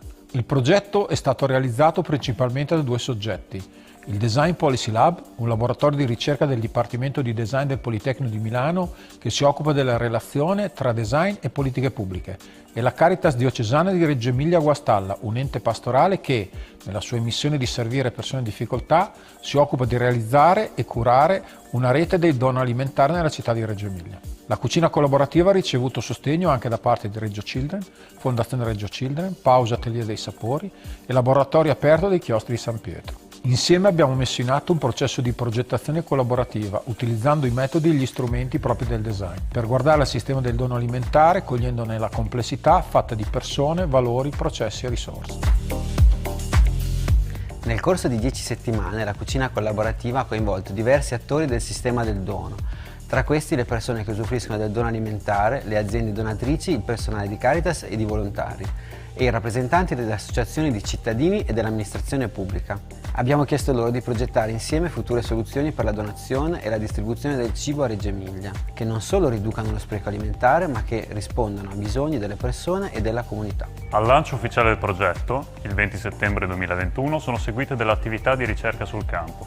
Il supporto dello staff di Caritas è stato per noi fondamentale per capire l'esperienza delle persone che vivono i principali luoghi del dono alimentare, il magazzino, il centro di cottura e le 5 mense distribuite sul territorio, ed il funzionamento degli spazi e dei processi. Con il Design Policy Lab abbiamo messo in atto un processo di coinvolgimento e ascolto partendo da quelli che sono i primi protagonisti del sistema del dono alimentare, le persone. Abbiamo lavorato insieme per capire i loro bisogni, non solo legati al cibo, ma ad un sistema più ampio di fragilità. Nella nostra sede di Viadua abbiamo ospitato il primo workshop del progetto, con le persone e i volontari delle nostre mense e dei centri di distribuzione. Abbiamo ragionato insieme sui temi legati all'alimentazione e alla nutrizione e ripensato a quello che offrono il nostro menù ed i pacchi alimentari. Durante il secondo workshop abbiamo lavorato con i soggetti che partecipano al sistema del dono, donando il cibo e altre forme di supporto, i food donor. Partendo dalla loro prospettiva ed esperienza abbiamo riflettuto su come sia possibile migliorare il sistema del dono a partire da degli scenari di innovazione. Questi scenari integrano alla dimensione tecnologica e digitale quella sociale che riguarda le persone e le relazioni che instaurano. Sono state generate 4 aree di opportunità progettuale. Queste riguardano la digitalizzazione dei processi organizzativi e logistici tramite dati e intelligenza artificiale, la gestione e il coordinamento interno delle risorse del sistema del dono e la promozione del sistema per costruire sinergie sul territorio. Infine, l'accompagnamento e la valorizzazione delle persone che accedono ai servizi di Caritas anche fuori dal sistema del dono. Durante il terzo ed ultimo workshop, i partecipanti hanno compreso come queste trasformazioni possono essere supportate dall'insieme di attori e risorse del territorio. Sono quindi emerse nuove idee, di cui sono stati selezionati vari elementi innovativi in un'unica idea finale per la prototipazione, lo Smart Food Hub. Si tratta di un sistema digitalizzato capace di raccogliere, analizzare e processare i dati delle donazioni per una gestione smart ed in tempo reale del magazzino, della cucina e dei servizi di Caritas. Lo Smart Food Hub genera pacchi alimentari personalizzati ed è accompagnato da un QR code che contiene informazioni su prodotti donati e sulle attività promosse da Caritas e dal territorio. Permette uno scambio di messaggi tra donatori e beneficiari instaurando una nuova relazione tra i soggetti del sistema del dono. Il percorso di co-creazione della cucina collaborativa si è poi concluso con la prototipazione rapida. Abbiamo reso tangibili alcuni elementi dell'idea, come interfacce digitali e il packaging del pacco alimentare, per simulare l'esperienza delle persone e testare insieme ai volontari il funzionamento dell'idea. Oltre a sviluppare soluzioni circolari, la cucina collaborativa ha sperimentato un approccio progettuale, replicabile e scalabile, adatto a lavorare su temi complessi. Questo approccio permette di affrontare problemi sistemici come l'economia circolare e l'innovazione tecnologica e sociale, tenendo conto del sistema ma anche dei bisogni di coloro che ne fanno parte. L'evento di chiusura del 25 novembre 2021 ha rappresentato una piattaforma di dialogo sui risultati raggiunti dal progetto. Abbiamo riflettuto sulle nuove sinergie che il progetto ha creato, ma soprattutto su come queste possano generare un percorso di innovazione e trasformazione all'interno del sistema del dono, ma anche sul territorio di Reggio Emilia. Il futuro della cucina collaborativa è l'ingaggio dell'ecosistema del dono e degli ecosistemi territoriali coinvolti nella transizione. È maggiore ricerca sui sistemi di servizio e di politiche. La creazione di un'infrastruttura territoriale condivisa che ci aiuti a rispondere meglio ai bisogni. È cultura del dono. Persone, sperimentazione, innovazione tecnologica. È potenziare il protagonismo delle persone.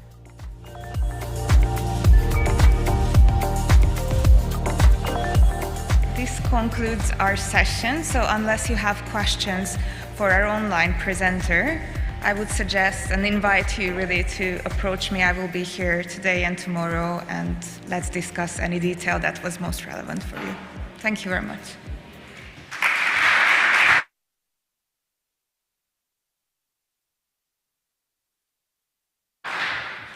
Faremos agora uma pequena alteração ao programa para não atrasarmos o horário dos painéis seguintes. Para isso, convidava a tomar a palavra a Sra. Secretária de Estado da Cultura, Dra. Isabel. Thus give the floor immediately to the Deputy Minister of Culture, Isabel Cordeiro. Good afternoon, everyone. Your Excellencies, Mayor of Montemor-o-Velho e Médio-Terrão, ladies, mayors, Director of Culture, Susana Menezes, promoters of the social and recreational sector. Dear guests, it is with pleasure that I participate in this conference, Culture, Territory and Development, Local Approaches for Global Challenges, that is being held by the DG together with the municipality of Montemor-o-Velho. And to start, I would like to say that we could not be faced with a better example of how locally we can aim at achieving globally, and of how local governments can join hands with national organizations. I think we can all be proud of this successful endeavor. I would also like to extend my acknowledgement to the municipality for all of their support to this conference and for hosting the event in such a monumental venue. I also wish to thank the tourist board of the Centro region and GEPAC of the Ministry of Culture for their collaboration in this meeting. I also wish to greet the director of the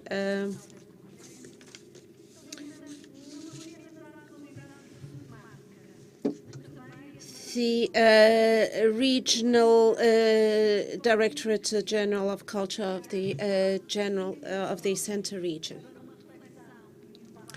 and all of those who contributed towards holding this conference, thus providing an opportunity for exchanges and discussion.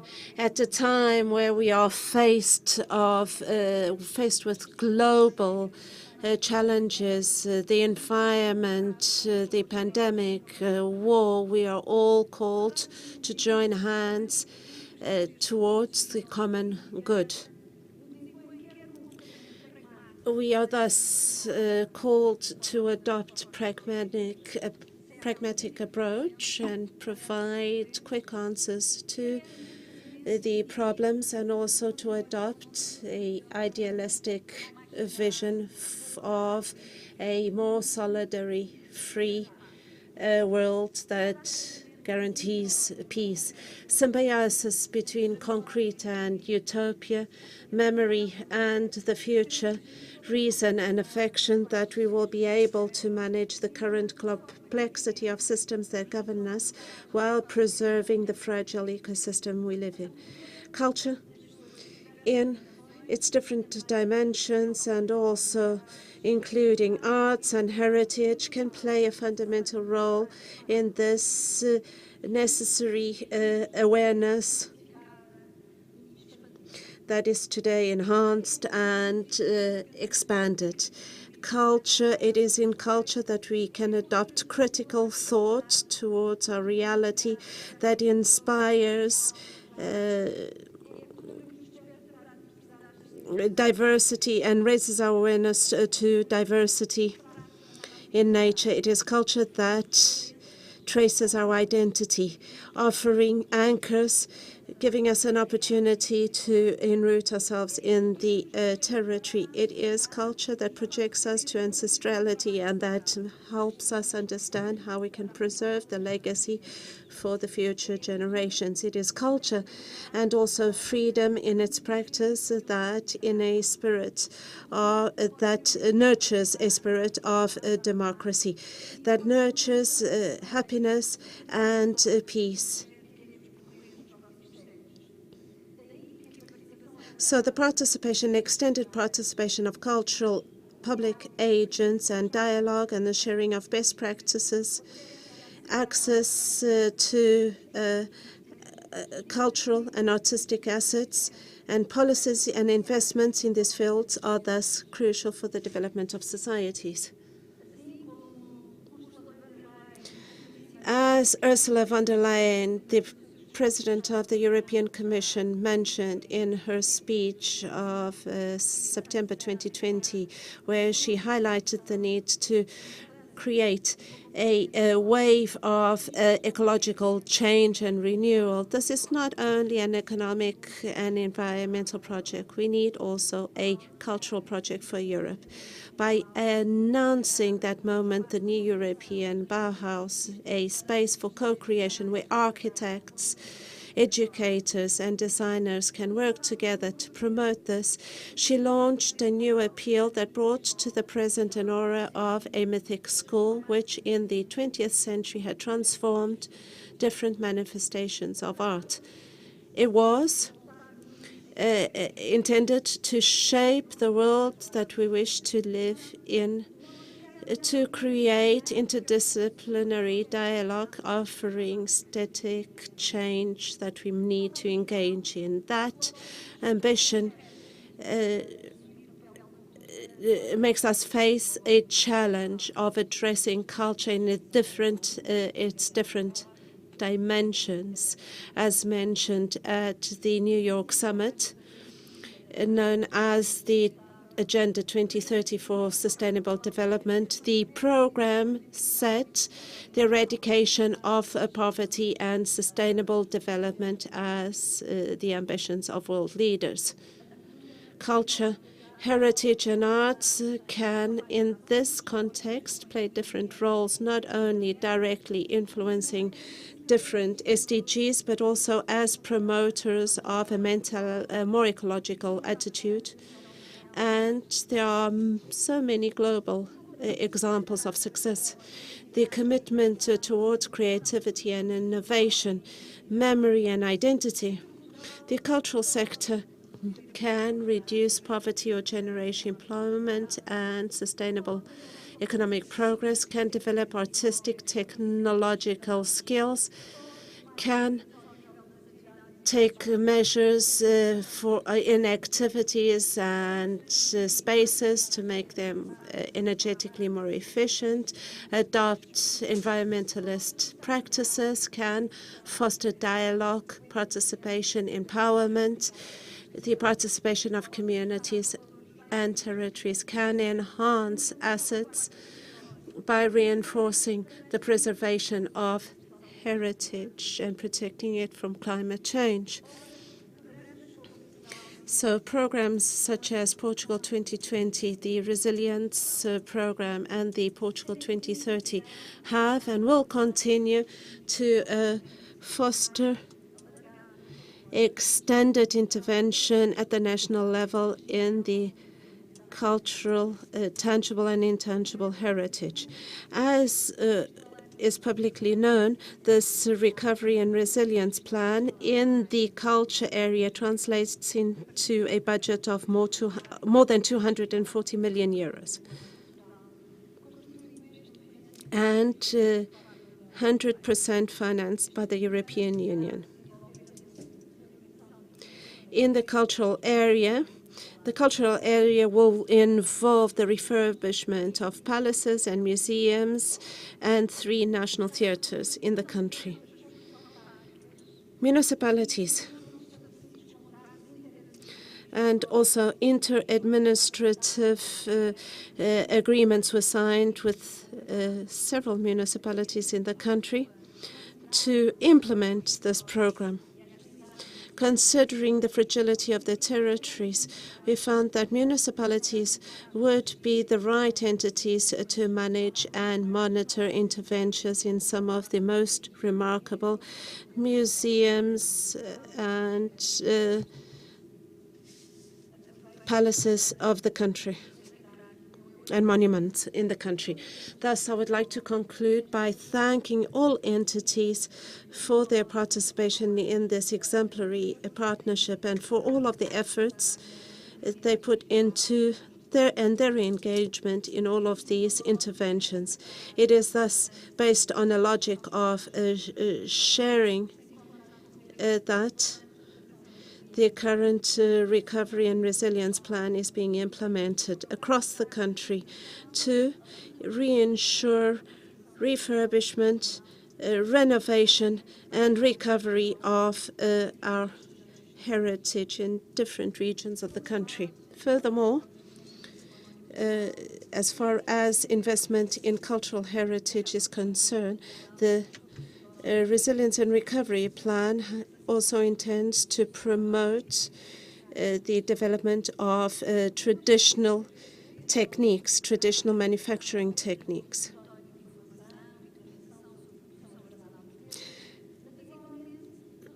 And it will do so not only through the development of the bank, the knowledge and materials bank that will be developed, but also different observatories that will be built in different parts of the world.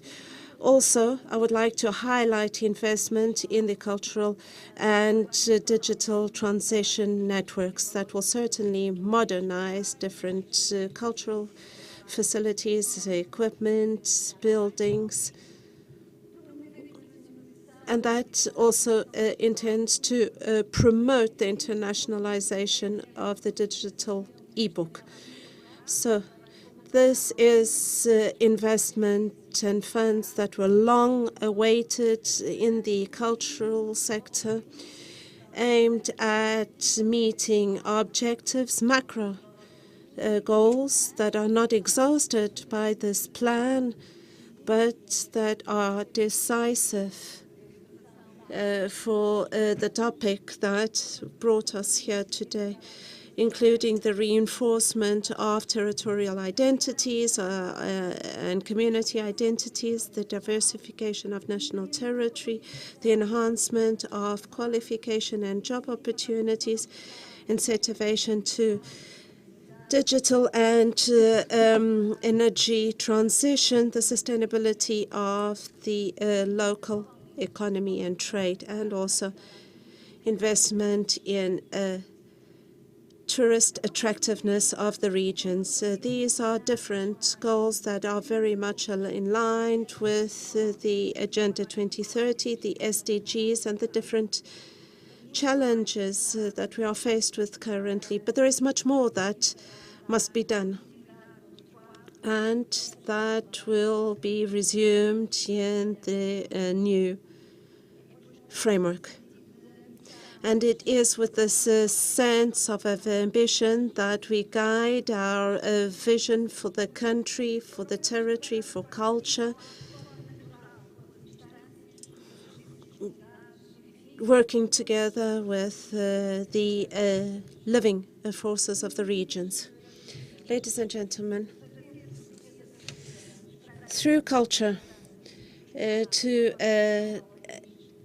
aspire to hope, peace, and development is our ambition for the country. With the support of culture, tourism, the economy, which are critical for the success of this aspiration. through a network such as the National Museum Network, the Theatres Network, but above all, the regional networks and the thematic networks that are consolidated in the territory. We feel that it is fundamental to share experiences and to enhance the exchanges at the territorial level for better governance.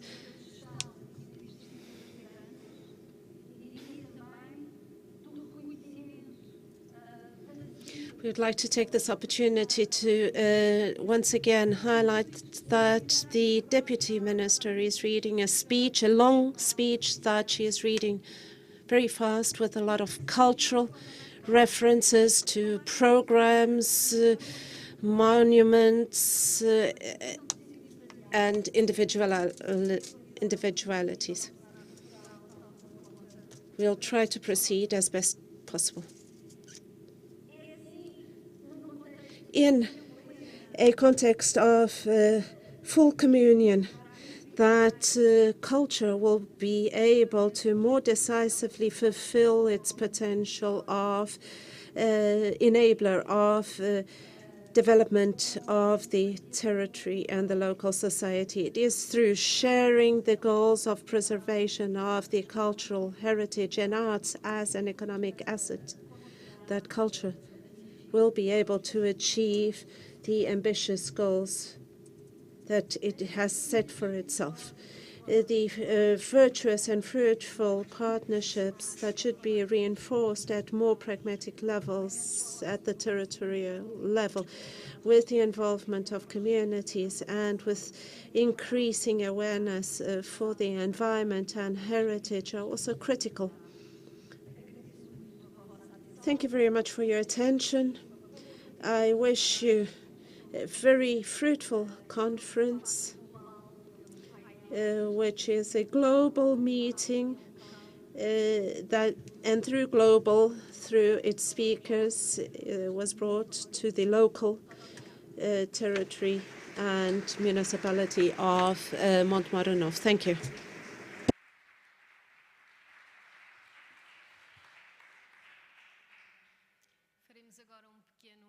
We'll now have a brief break, coming back at 5 p.m., please. Thank you.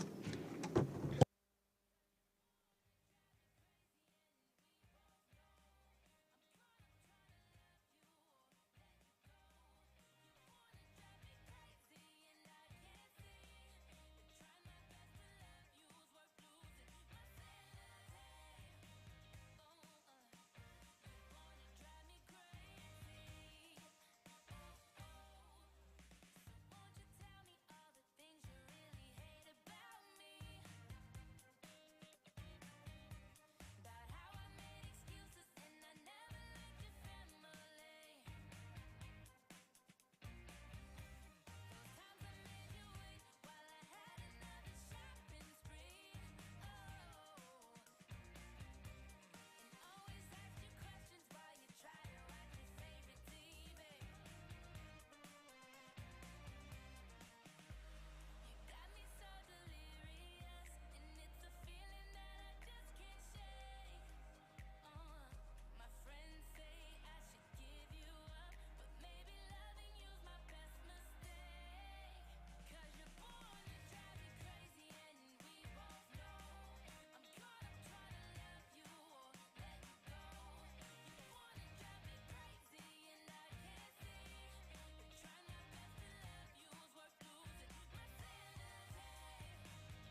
feeling so good right now. Feeling so good right now. Yeah, yeah. It's feeling so good right now. Don't never, ever, ever wanna calm down. Oh, no, no. Yeah, yeah.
Good afternoon again. How to promote and change the sector internally. This is the topic of the next panel, and I would like to invite Américo Rodrigues Pedro Sobrado, Patricia Romero will moderating this discussion, and Heidi Wiley will be online.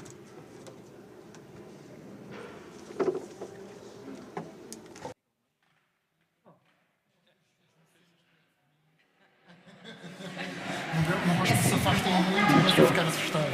Eu vou tirar o meu casaco. Acho que sim. Depois tenho um problema de microfone. Mas não tem, se sentir mais cómodo, tira.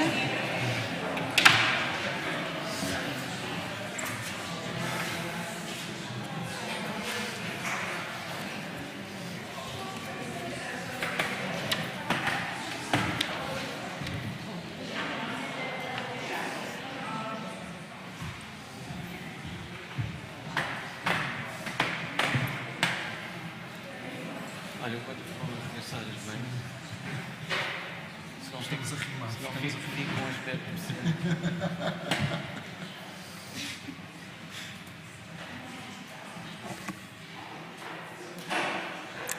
Olá, então, muito boa tarde. Bem-vindos a este último painel, a esta última sessão da conferência. Será uma continuidade dentro do tema que foi iniciado no painel anterior, ou com a apresentação anterior, mais focada naquilo que são os setores e que mudança é que se pode fazer nos setores culturais e criativos, eventualmente esticando aqui para esse tipo de setor. And creative sectors. We have 3 guests in person and an online guest.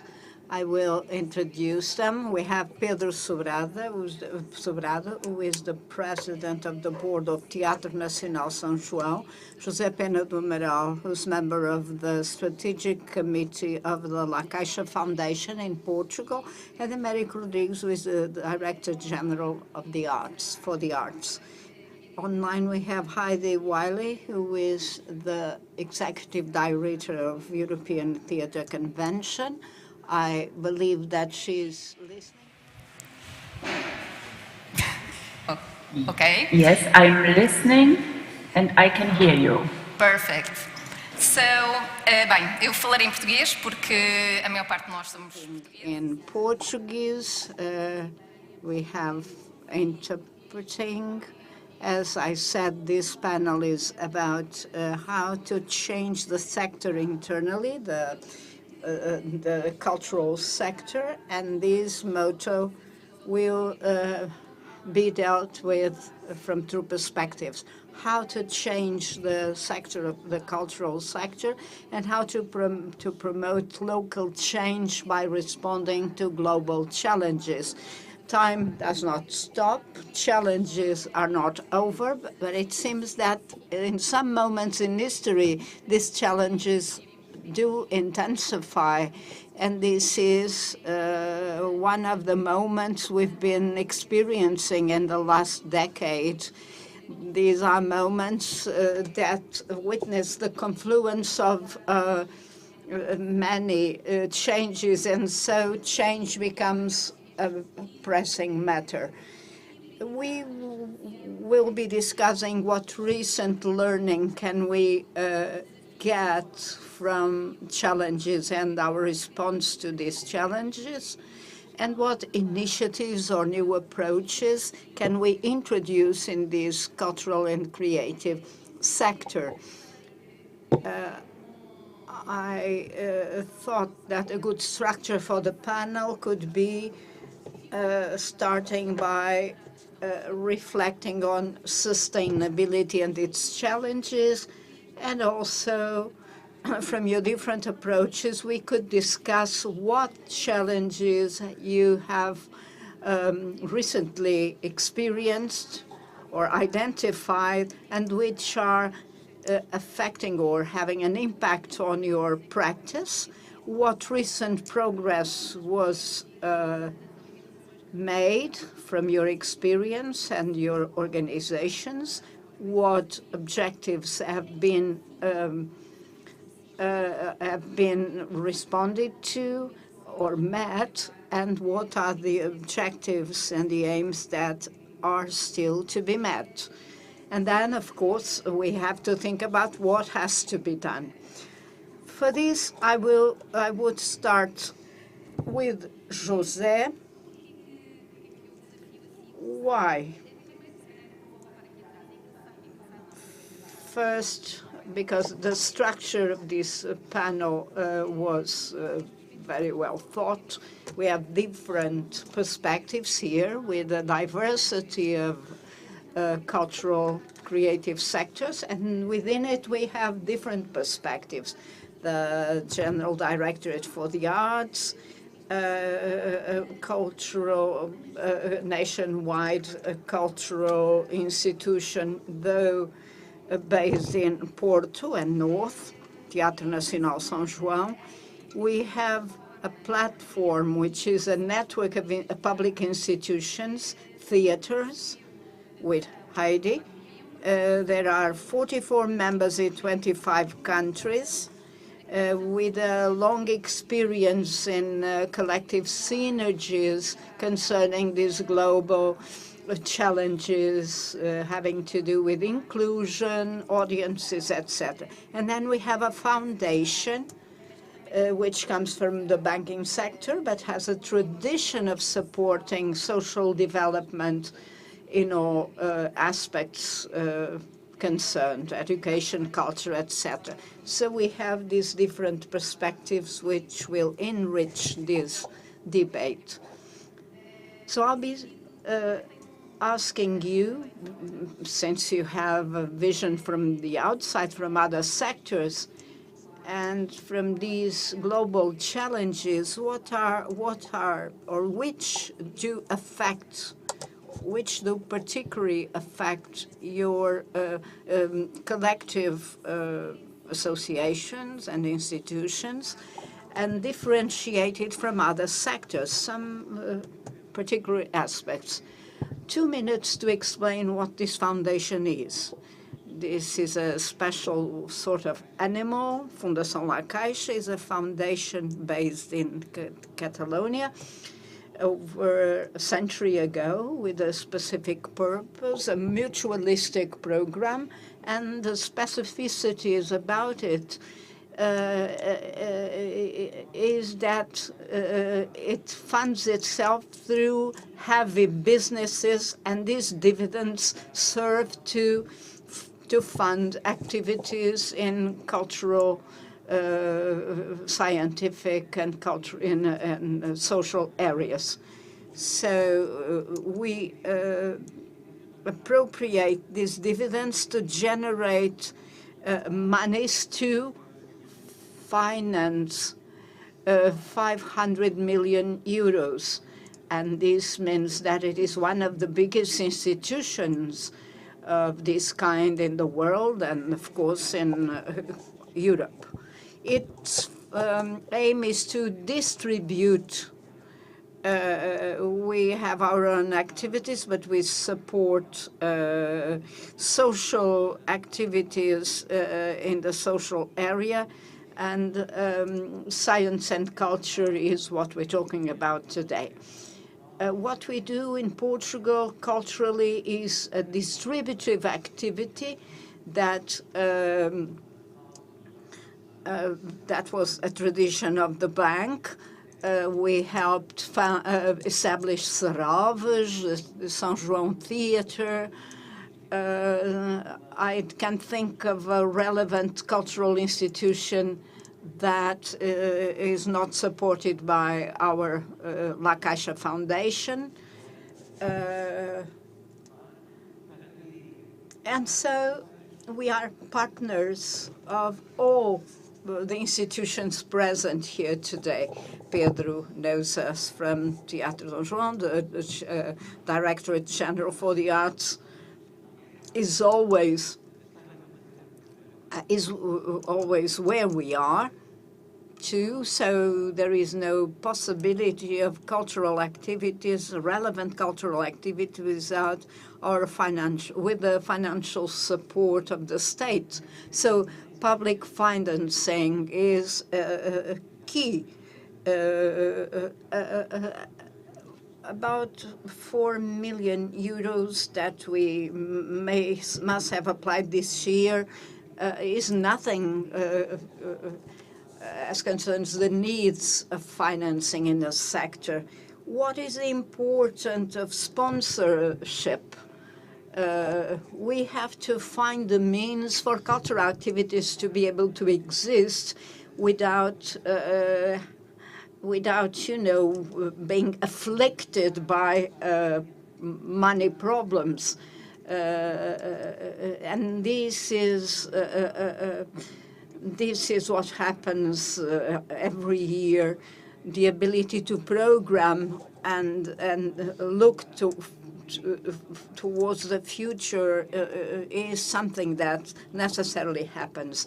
There are some developments here because, for one thing, people do change and bring new ideas and adapt to the new times. We cannot do organized cultural activities by ignoring how the world changes, how platforms work. If we don't know these things, we cannot expect to open the door and say, we have a fantastic event, a fantastic show, do come. First, financing is not enough. Monies are not enough. I don't know anyone in the sector who doesn't think that this problem exists. We have to have criteria because things don't just, happen. You must know where to apply public resources, and this is quite important. There is what you can predict and expect, and the question of means and the market. So the first thing I have to confront myself with when I have to discuss these matters with someone are exactly these.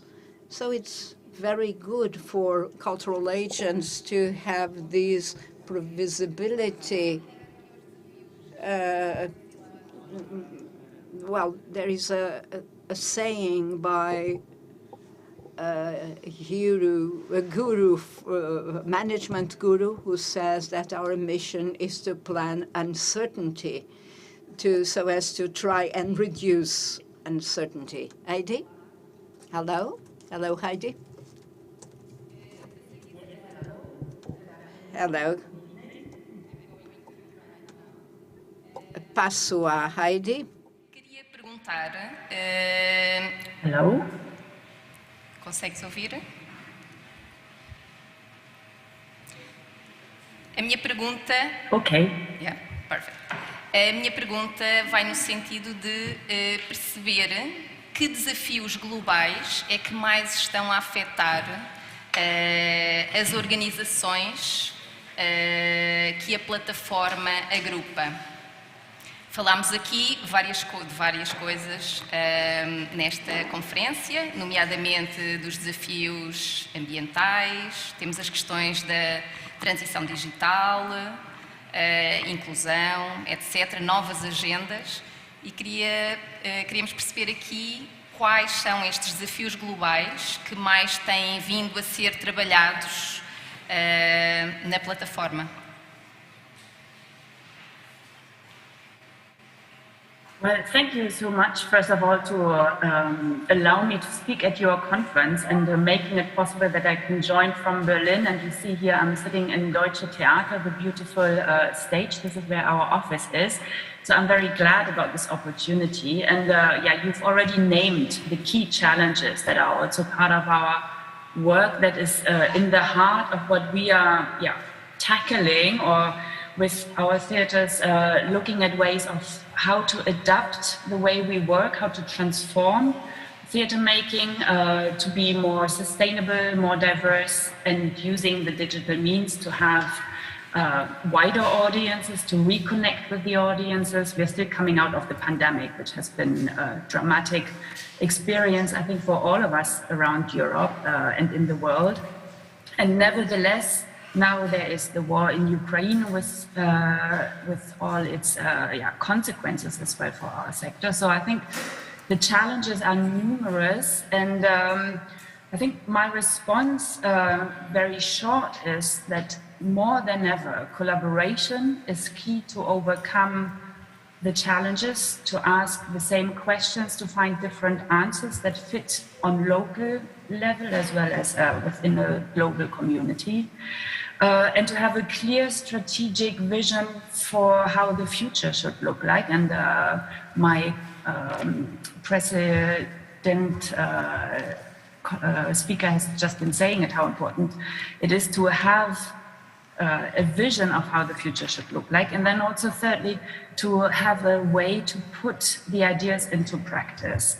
And I believe the ETC that I represent is a network that is strong and supportive, yet also quite critical to drive the progress in digital development, diversity, and sustainability. And I think in the coming next hour, we'll have more time to dive into various forms of how we address this on local, but also I think very importantly on European policy level, how the theaters are working with us, how the artists are taking on board with all the projects, and then how this also is transformed into the narratives, into the artistic ways to connect with the audiences, which is crucial.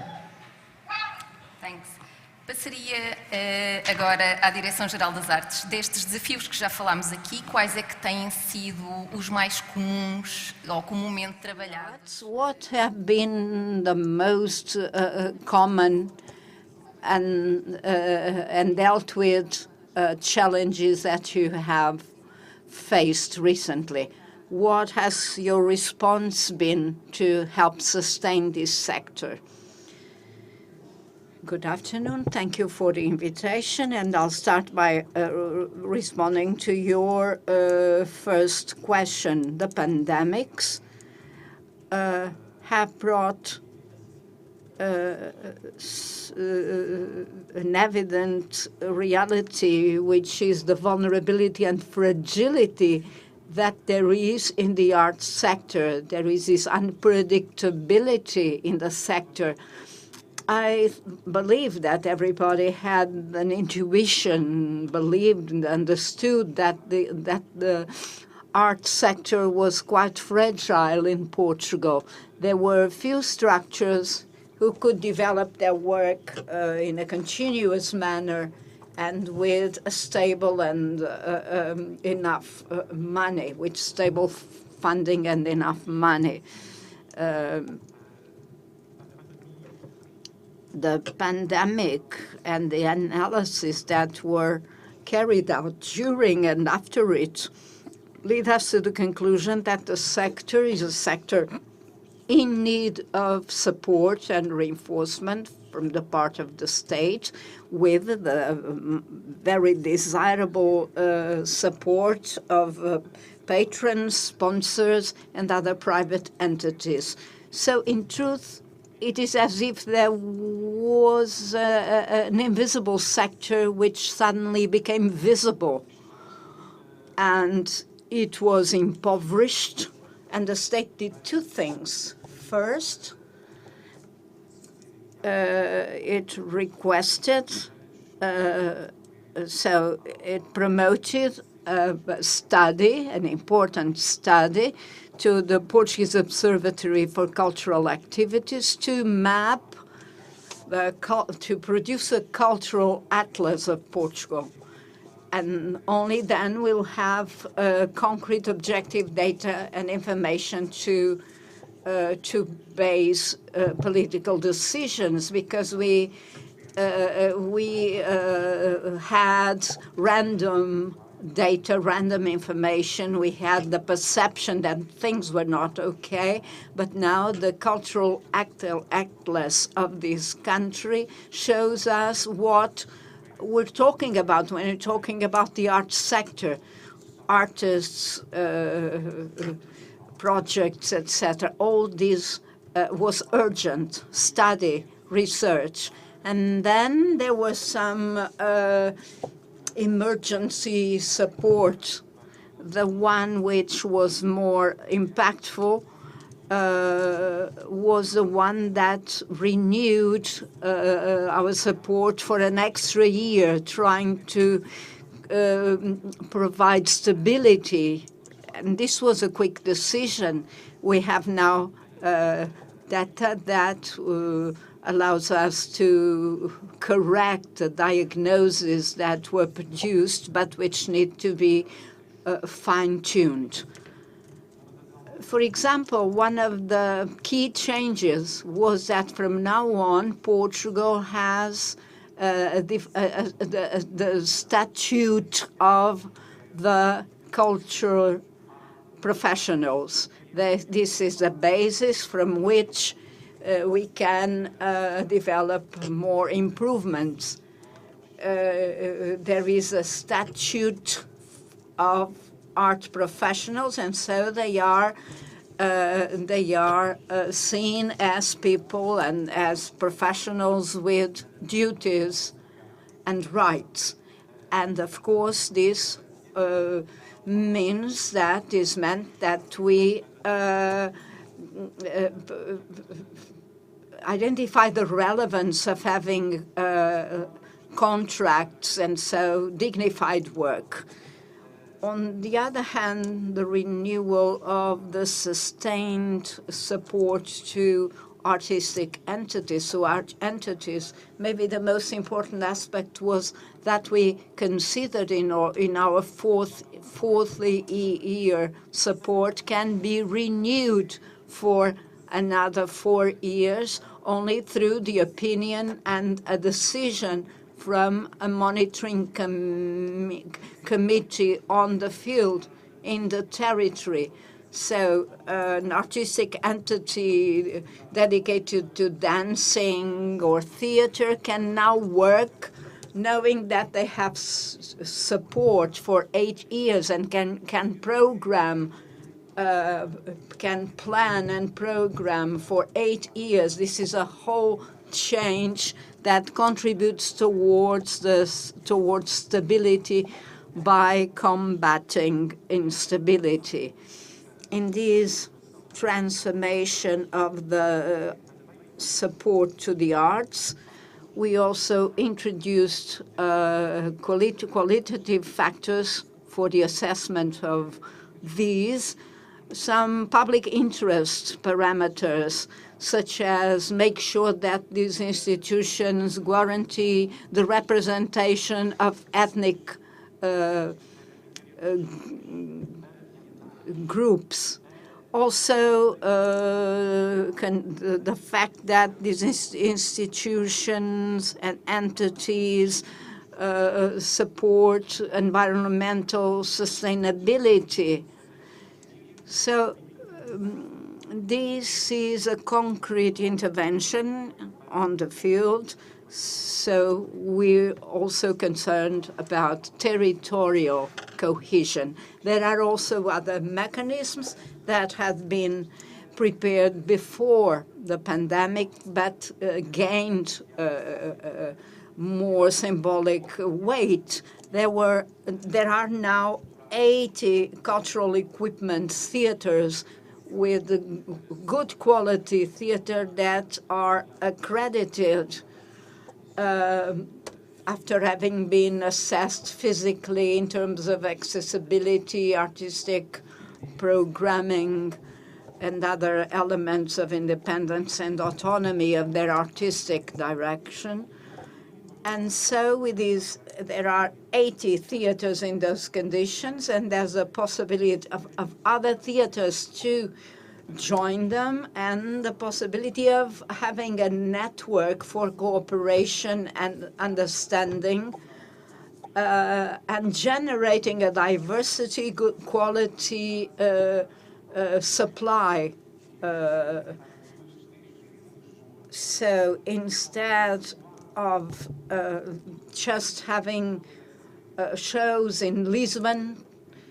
Now these entities can go to the whole country, can travel the country and do their performances in different places. So we have over almost 40 theaters which have now been supported in the amount of 200,000 euro a year all over the country.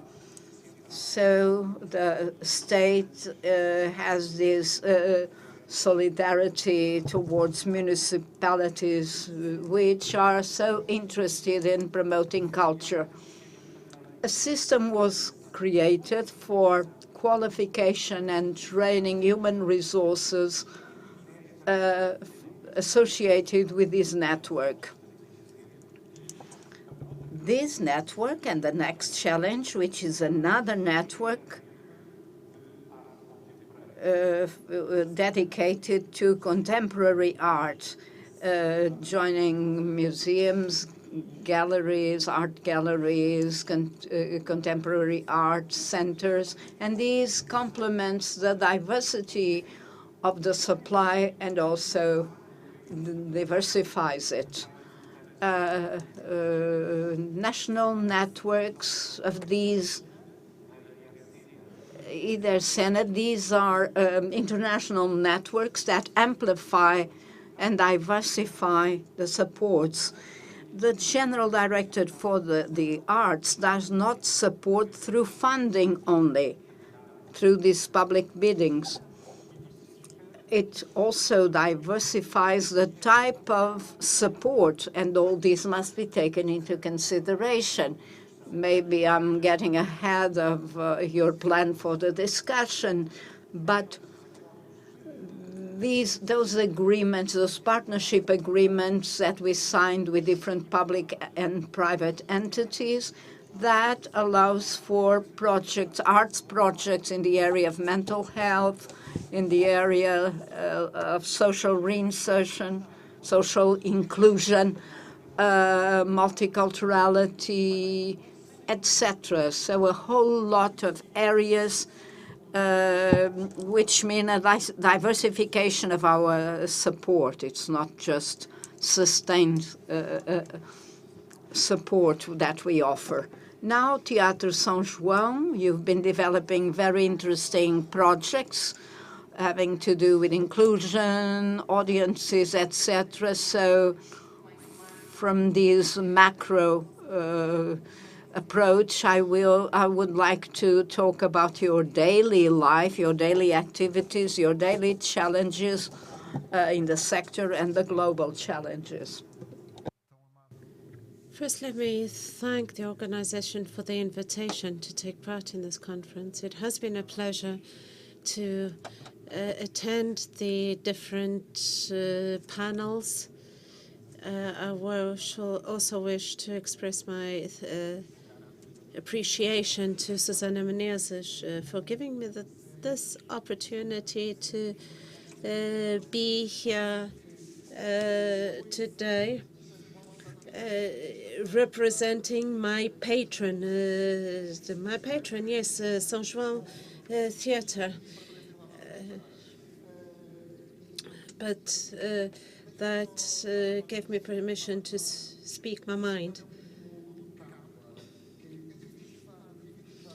And I must say that I should have prepared for this. But I was told that we are going to have a conversation. And when I was on my way here,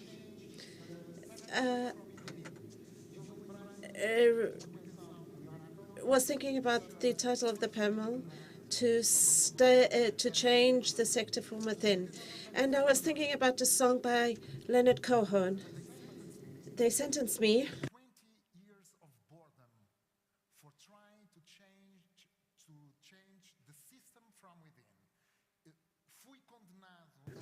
I was condemned to 20 years of boredom for trying to change the system from within. So it doesn't seem to be too bad as a condemnation. But yet, we often feel, and certainly those of us who work in the sector, and for most of you, perhaps this did not sound too bizarre. The fact is that we are often condemned to boredom, to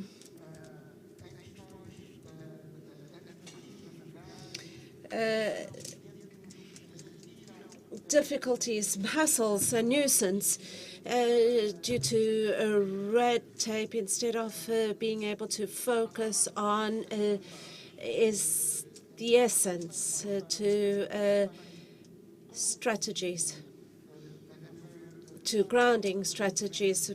And having said this, I think that Saint-Joan Theatre has been able to rise to the occasion, to the challenges of the present. It is not the champion of the Western world, not at all. But sometimes we feel that a lot is demanded of cultural institutions. And the multiplication of work fronts, cultural associations find themselves in different fronts. Digitalization, labor, society. But this multiplicity should not have us lose focus, which is very important for a cultural association. In the case of a theatre, it is the stage that delves into its own talent, and the multiplicity of work fronts cannot have us lose sight of that focus. The idea that a theatre is first and foremost a stage, a place of artistic creation, and that is the horizon of all of its demand. And we almost have to put daily effort into not losing sight of this focus. But the fact is that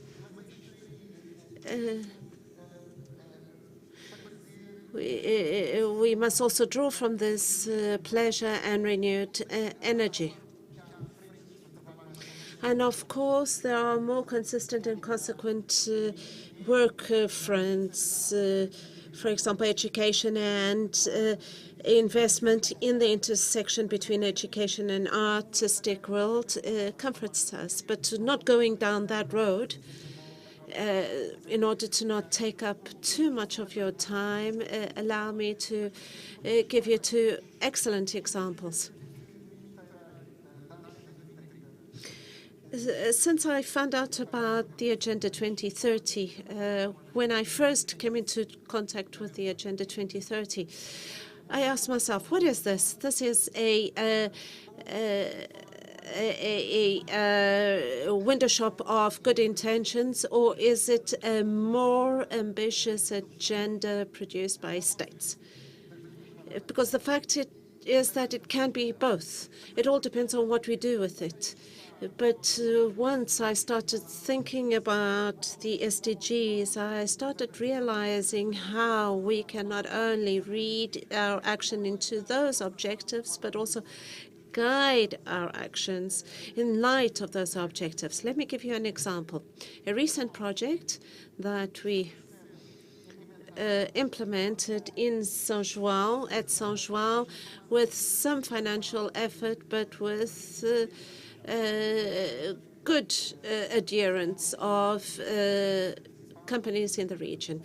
Now, La Caixa is our top patron sponsor, but we have 4 other sponsors, which is exceptional in the 30 years of Saint-Joan, because theatre is the transgressive charm of theatre.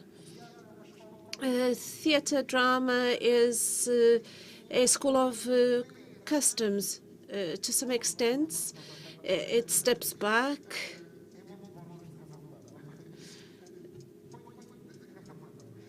And I told you I was going to speak my mind. It shies away investors, insurance companies, banks, etc. But and I apologize that I'm not answering your question and not going straight to the point, but there was a project that was implemented halfway into the budget, which was the Ukraine Free Stage. We implemented a program to support Ukraine artists who, due to the war, are settling in Portugal, benefiting from the status of temporary protection of a refugee. We are handing out grants for artistic creation to Ukraine artists. And possibly there are 10 people today working in Porto, and in a few weeks' time we'll have 20 with a 20-month grant. And this is our focus on more resilient, more sustainable communities, which are tighter. And I apologize for giving you such a specific example, because this might not be the most relevant project of our artistic activity, but it is important because it called our attention to the following. In the north of the country, about 20 or 25 years ago, a community from Eastern Europe settled in a relatively large community of people settled in the north of Portugal, and obviously they did not take part in our cultural activities, and there had not been any particular concern to reach out to this community. And we have a piano player with us. These are people who speak Portuguese, who have Portuguese children. For the first time, they stepped into the theater, municipal theater of the city they live in. So this program, called Ukraine Free Stage, for the first time we have the penetration of the theater by an audience that is also ours, but that was neglected because we are so absorbed and so focused on a number of things that we lost sight of them. And I apologize for taking up so much time. Perhaps I can come back to other aspects afterwards. Heidi, I'm going to pass you the ball, but let me just recap. Financing requires resources, funding. We have mentioned changes to the legislation that help lend visibility to the sector, but it also drives innovation by providing guidance for requirements for funding. We also now have just talked about being aware of the local global reality. We have not mentioned technology and digitalization as much, but the fact that it also opens up creativity. So now I ask Heidi, what has happened of most interesting among the members of the network in terms of adaptation to digital transition? And also another question, since you are made up of so many countries, the problems that most theaters are faced with, are they?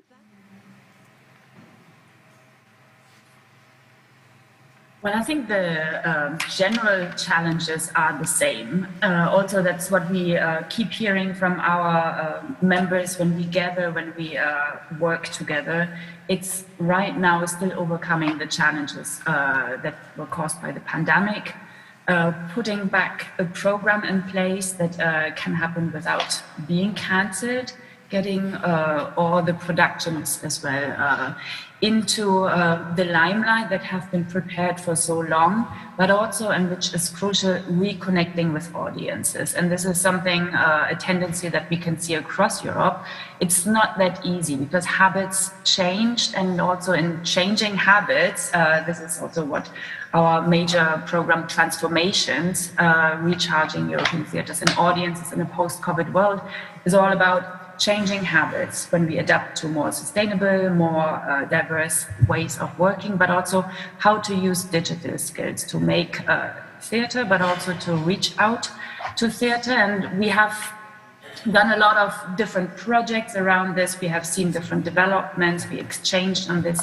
For example, a major multimedia project called Renaissance was done last year in 22 countries, experimenting simply with digital means. And this has shown that the digital stage, as I like to call it, has simply appeared, and it won't disappear again. Just the stage, to what extent it's used right now by theatre makers as part of the public theatre programs as well, and to what extent the audience is using this varies.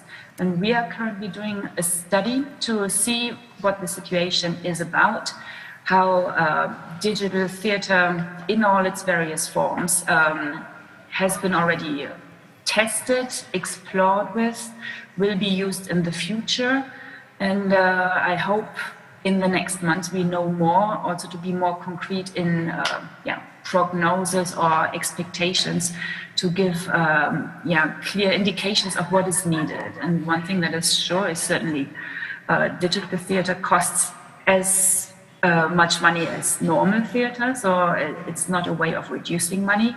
It's also sure that we will have a need for new skills, so this needs as well trainings and new professional expertises that come into theatre. But all of this is nothing new, since we know theatre has been adapting to all the societal and technological changes over the last 2000 years, and is still there.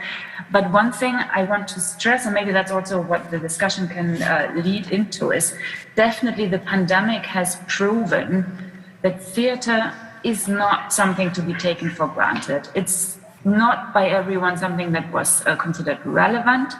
And coming out of the last years, it has been shown that we in Europe have something which we are very proud of, and can be also proud to defend this, that we have a relevant cultural sector with also a very strongly supported public theatre sector. And Americo just said how much was done also for the theatrical scene in Portugal, which I think is great.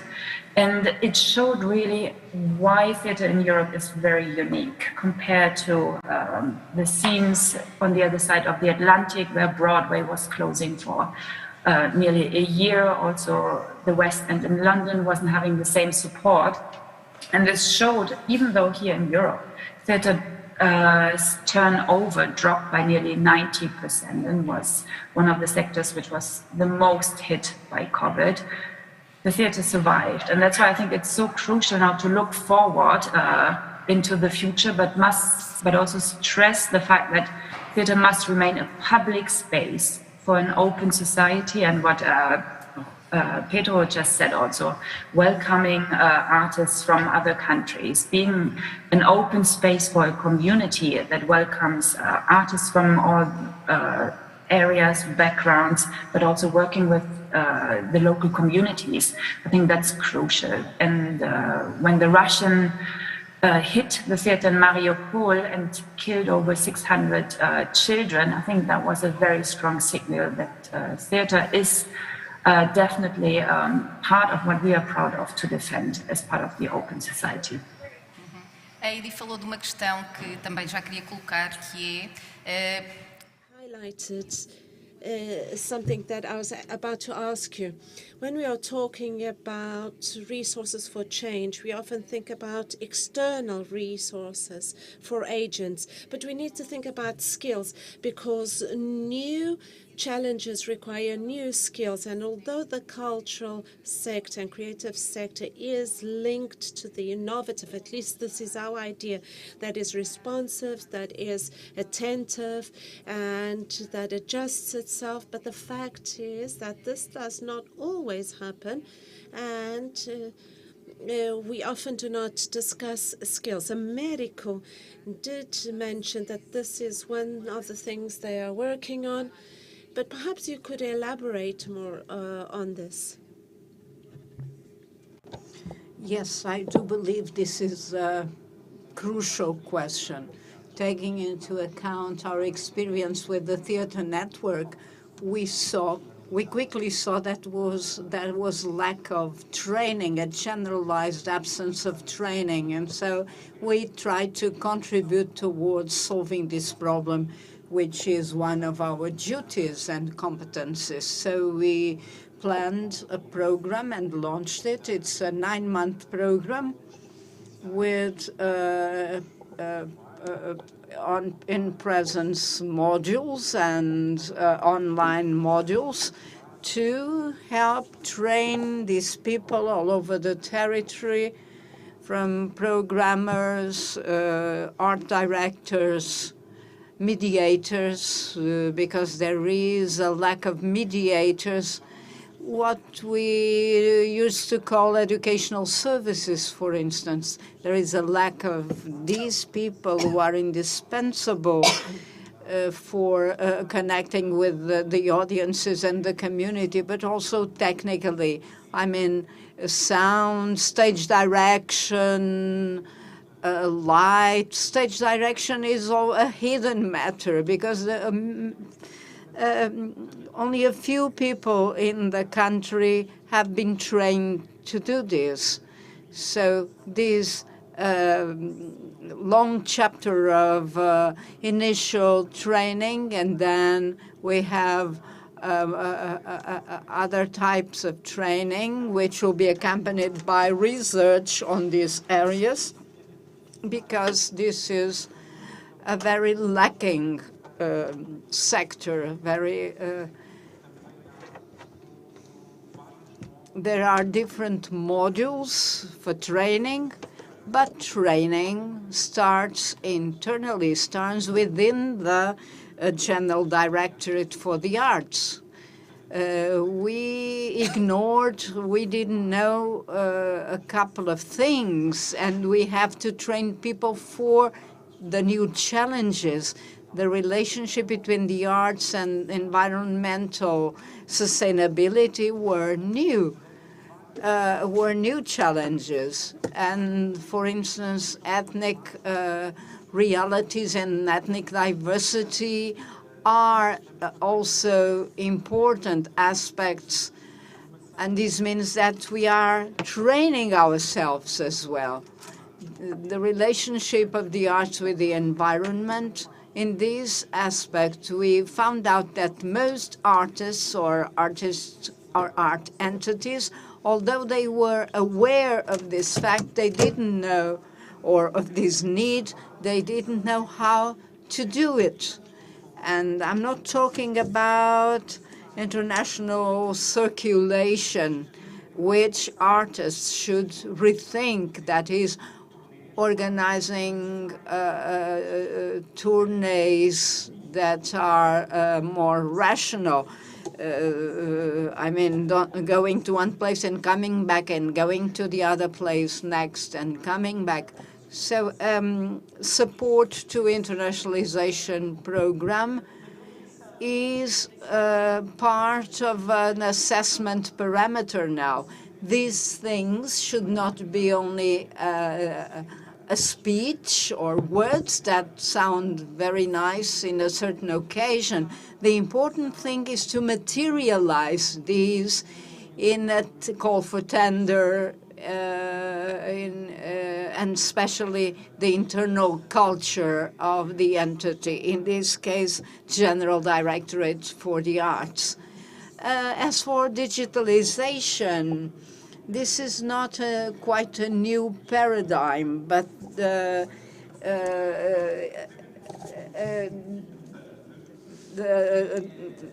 Directorate General for the Arts contributed towards organizing and keeping the archives of theater and dance companies.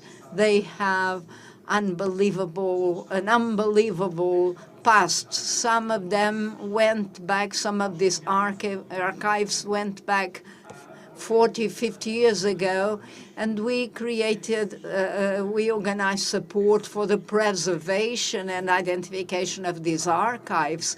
The Barraca, which is a well-known theater company, now knows its archive, and its archive is now an object of study. It makes sense for bodies like Directorate General for the Arts work together with universities, with scientific bodies. We collaborate with the University of Coimbra in its Center for Theatre Studies. The state protected 22 archives belonging to theater and dance companies. We can only do this for professional companies, but someone has to do this, for instance, for university theater. The local tradition of university theater in Coimbra, namely, which is so close to us here, it has to be studied. They have fantastic masters. They had, this has to be protected and made known digitally, of course. We now are members of mixed networks, that is, with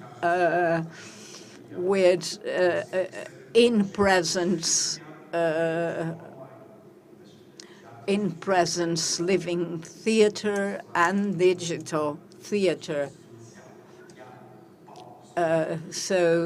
Sobral explained this quite well when he was drawing the equation theater stage.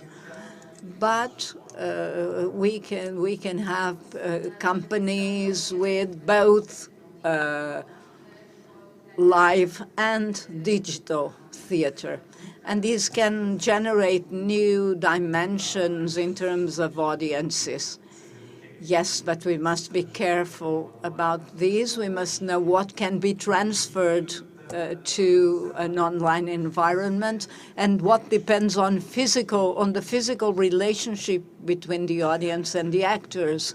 But this would take us much longer. So can you explain us whether you support important projects, cultural projects and social projects in partnership with other important national organizations? Would you like to mention some of these initiatives? Yes, I do, but I will now have to say a few words, because I think that this debate is missing a certain dimension, which is the first issue we have is how to define culture. All human activity is cultural, of course, so we're always making culture or doing culture, and we have to define what we are dealing with today. For instance, entertainment. Entertainment is necessarily culture, but culture is not necessarily entertainment.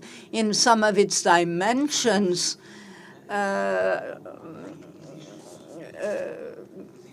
these are dimensions that require effort, that require education. So the level of education and access and the will to have access to cultural activity is key. Within culture, we have the arts, which should be discussed. We're talking to the General Director for the Arts, and literature is something different from plastic arts, from music, They have their own specificities, but they have requirements which are quite precise. No one is talking about public support to literature, but of course these are different from public support to the plastic arts, etc., to the fine arts. But we haven't talked about those who make culture, who are the creators. When we talk about these mix of culture and arts, they're not the same collective bodies. They don't have all the same functions. The issues of the environment and digitalization are not in themselves problems of the cultural sector. They are challenges which we have to face. And, for instance, ethnic minorities, an issue with which we have lived for a long time, but it's now more pressing. What about social minority, which are not differentiated through ethnic differences, but through the downplaying of their importance in society or for financial reasons? So we have to consider these, because these people normally do not go to the theater or other cultural events. So you have communities with whom you have to talk, and bringing to culture issues like ethnicity, digitalization, digital transformation, etc., should not be part of a program. Those who create, they are the ones who know whether they should organize a performance on Ukraine, on climate changes, etc. And what I meant to say is that these creators are facing serious problems. There are different dimensions to everything. We have the big institutions that are the structure of the art sector in Portugal. And others are not part of this structure. I'm not accusing anyone. I do not envy your job. But these activities and these associations are not getting the help that they need. Why do all these things you've mentioned in your presentation, why are they not present in all, why are the solutions not present all over the territory? There is a whole other part, which is people that are creating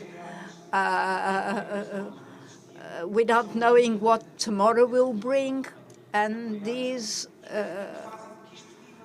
are the people that keep this alive permanently. The main problem that we must discuss today is how to support creators. How do we, what do we do to make it possible for more creative people to exist? I respect the theater, and we have this combination of theater and music, which is opera. And when I was young, I remember that I saw a myriad of independent groups that are not in existence today. There used to be a vitality in this social milieu that does not exist anymore. No one is to blame for this. I don't mean to blame anyone for this, but who wouldn't share your view on this? This is a common understanding. We all agree with your perspective. But Obviously, I represent the Directorate General for the Arts, and it exists to support artists and art entities. We haven't talked about support to these people. Well, if you have, I'm very glad. So the main criteria for support is supporting those who make art happen. We talk about São João Theatre. I'm interested in the work of Pedro and his team and what happens on the stage due to that work. And then we like to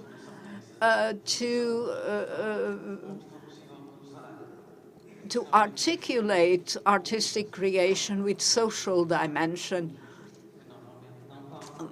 bringing in audiences that are not used to go to the theater, populations that are excluded from these art manifestations, and these groups that create and organize very important activities. So this is our criterion. The National Theatre Dona Maria is now an object of building works, refurbishing works, and of course there are activities outside the big cities. Orchestra Without Frontiers is one of these. But my question was, would you share some of the learnings that you have gained from a support that also includes the Gulbenkian Foundation and that shows your interest in supporting the social sector? In Spain, we had an initiative called Arts for Change. We were planning to do this in Portugal, and we concluded that it wouldn't make any sense to repeat this. And this represents a 2-year tender. We had about over 100 projects submitted. Opera in prison, inclusion, old people collectives in social activities through culture in Coimbra. So these are the kinds of projects whose ambition is to promote social inclusion through art and culture. And this is the purpose of this program. Outcomes are always positive. It works. There are projects. There are and people and results are achieved. But we have to be very realistic. A program such as this can point to a solution, but it doesn't solve the problems. However, if you can multiply and generate an example,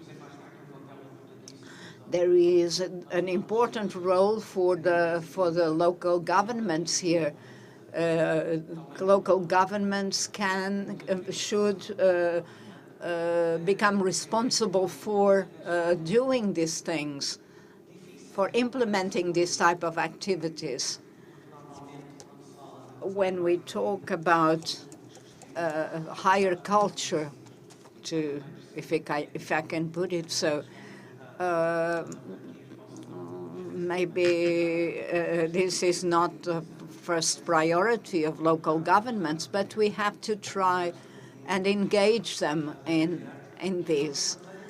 So DJ Arts is a partner of ours, so I agree with you. I'm not saying what you're doing is wrong.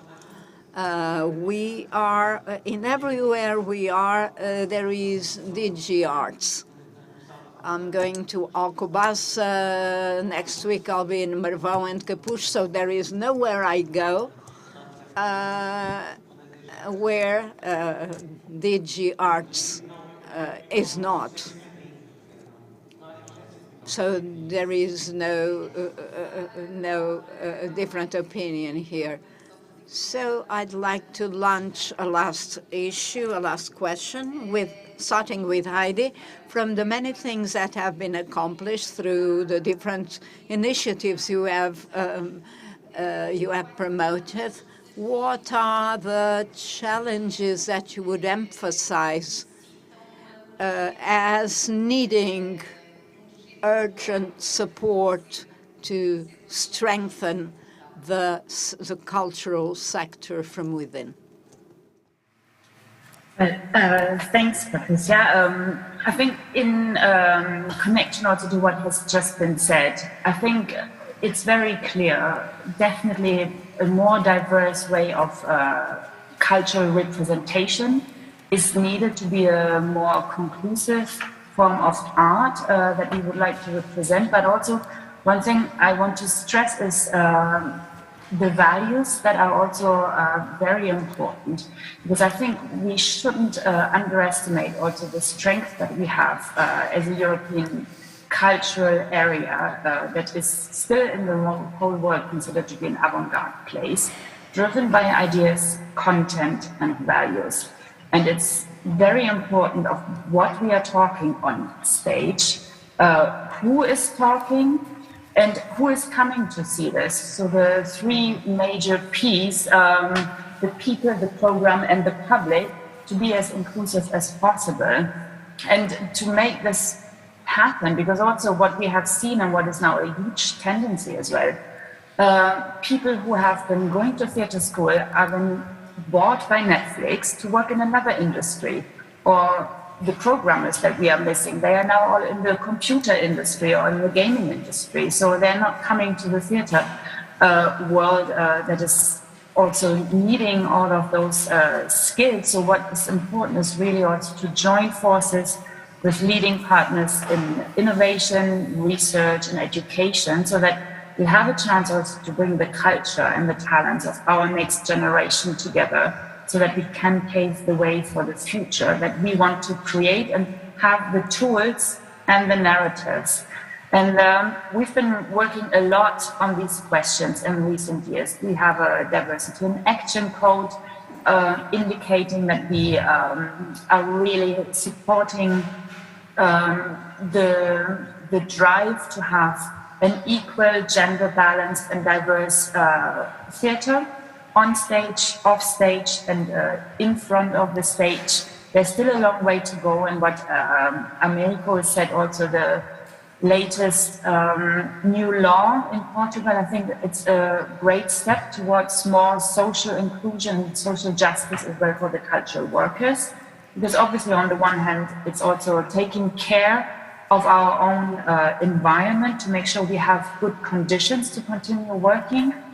And that's why we have our next conference in Lisbon at the National Theatre, also dedicated to this whole subject of care in November. But also I think the sustainability subject is crucial.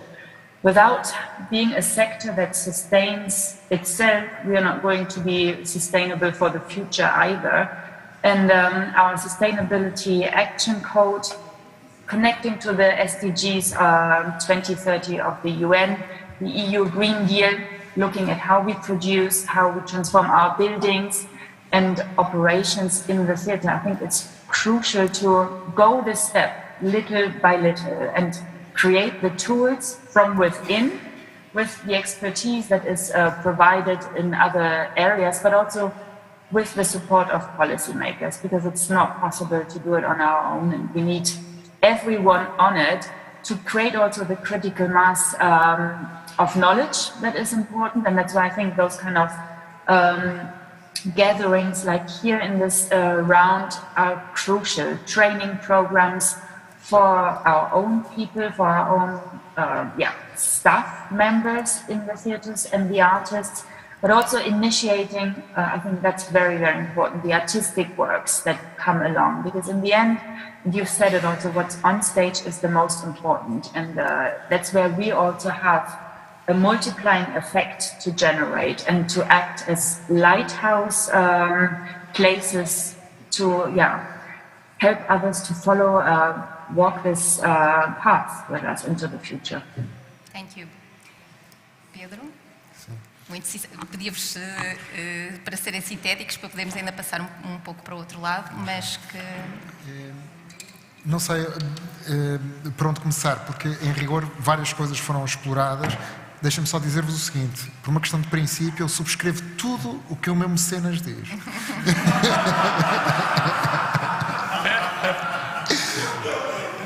À parte disso, é sempre um princípio saudável. O seu mecenas principal está ali. Não, está ali mais adiante, está mais adiante que nós.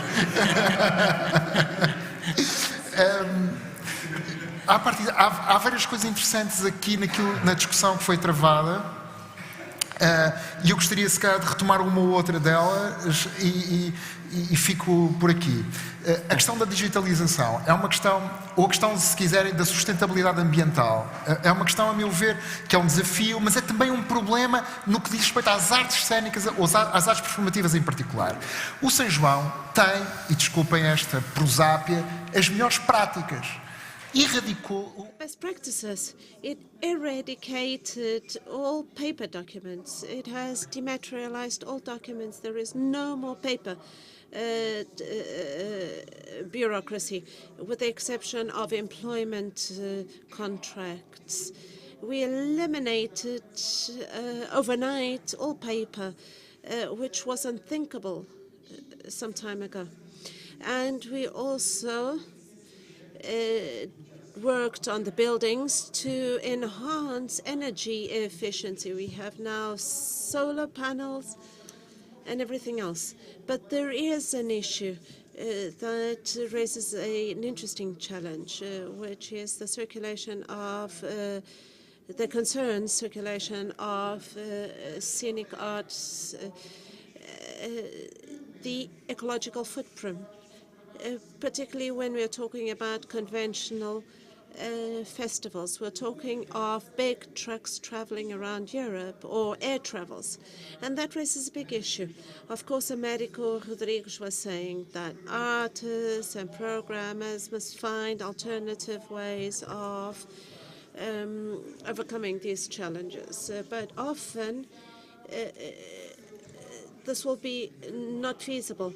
So, of course, instead of taking 30 people and 2 trucks, we can take only the author, the screenplay, and the director. But don't forget that what we are doing is internationalizing authors. National authors arrive in the countries in a foreign language through drama. It is on stage, in theatre, through drama, that language comes alive. Where we have the co-presence of bodily production, live, language arrives through, above all, drama. So this scale, this demand obviously raises many challenges. And it looks like internationalization of scenic arts collides with the principle of environmental sustainability or environmental concerns. These are interesting challenges that we should address and think about, and it's good news. These are dilemmas. This means that we still have a lot of work to do, but it's good news.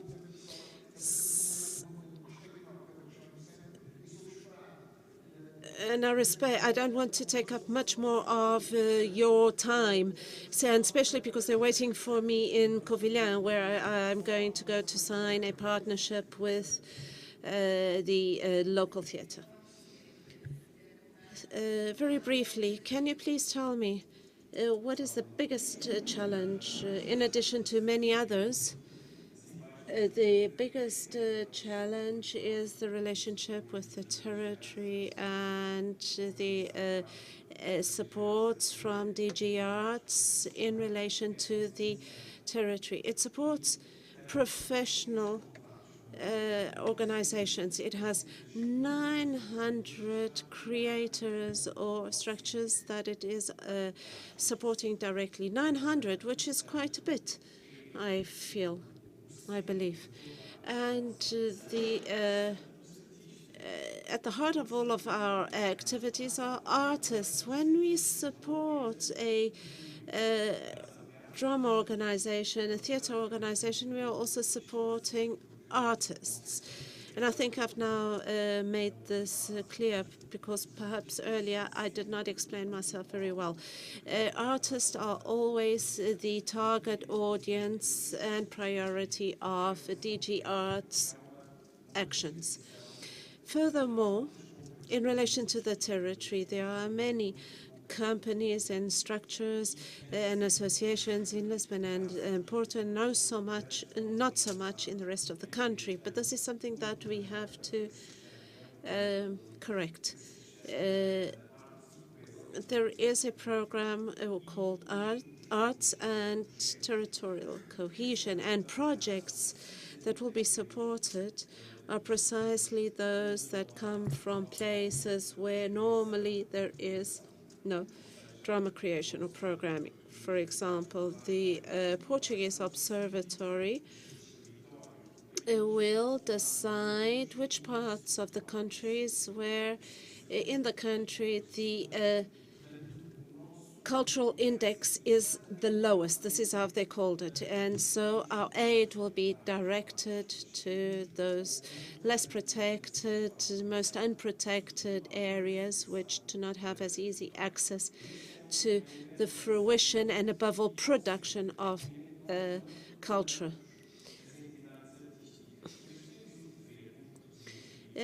But we have the duty of introducing in public policies certain guidelines. Of course, we do not impose anything on art producers, but we give indications, and this is why I mentioned environmental concerns, access, which is not only physical access, ethnic and racial diversity, and the representation of these communities in the artistic world. So, artists always at the heart of all of this, and DG Arts always trying to improve its actions across the country. And indeed, that is the topic of our conference, to drive territorial development. Indeed, we only need to look at a map of Portugal, and we see that in the northeast of Trás-os-Montes region, there are no cultural theatre professional infrastructures, or in Alentejo in the south, there are no professional structures. So at DG Arts, we cannot impose anything and say you must do this or that, but we can provide guidance and guidelines, because it is also our role to contribute to the cultural landscape. Thank you very much. And I see two hands in the air, so we can take 2 or 3 questions at the most, and we already have 3 hands. Thank you very much, and thank you for giving me the opportunity first this time. I'm Catarina Saraiva. Catarina, could you please stand up? It would be easier, and also speak a bit louder. Can you? And I'd ask you to be very brief. It will not be easy. It will not be easy, because there's so many issues raised here. And I stand before a panel of many agents, and I'm an independent agent. I have many questions for them.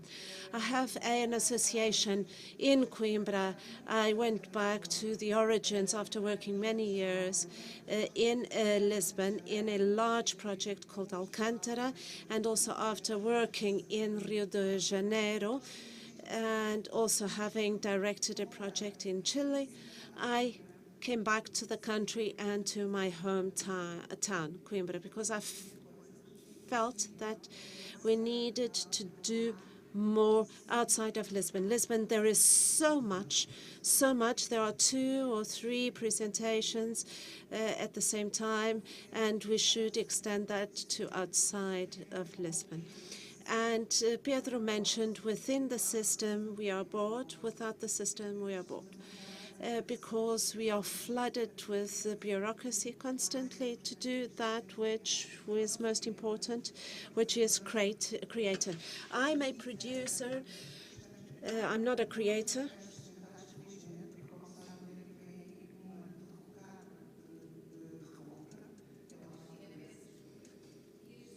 Christina, Katerina, I apologize. Can you be more succinct? Could you please go directly to that question? Do you want to censor me? Do you want to censor me? Very well, yes, we will have to. Sorry, we will have. It's not at all polite. I apologize.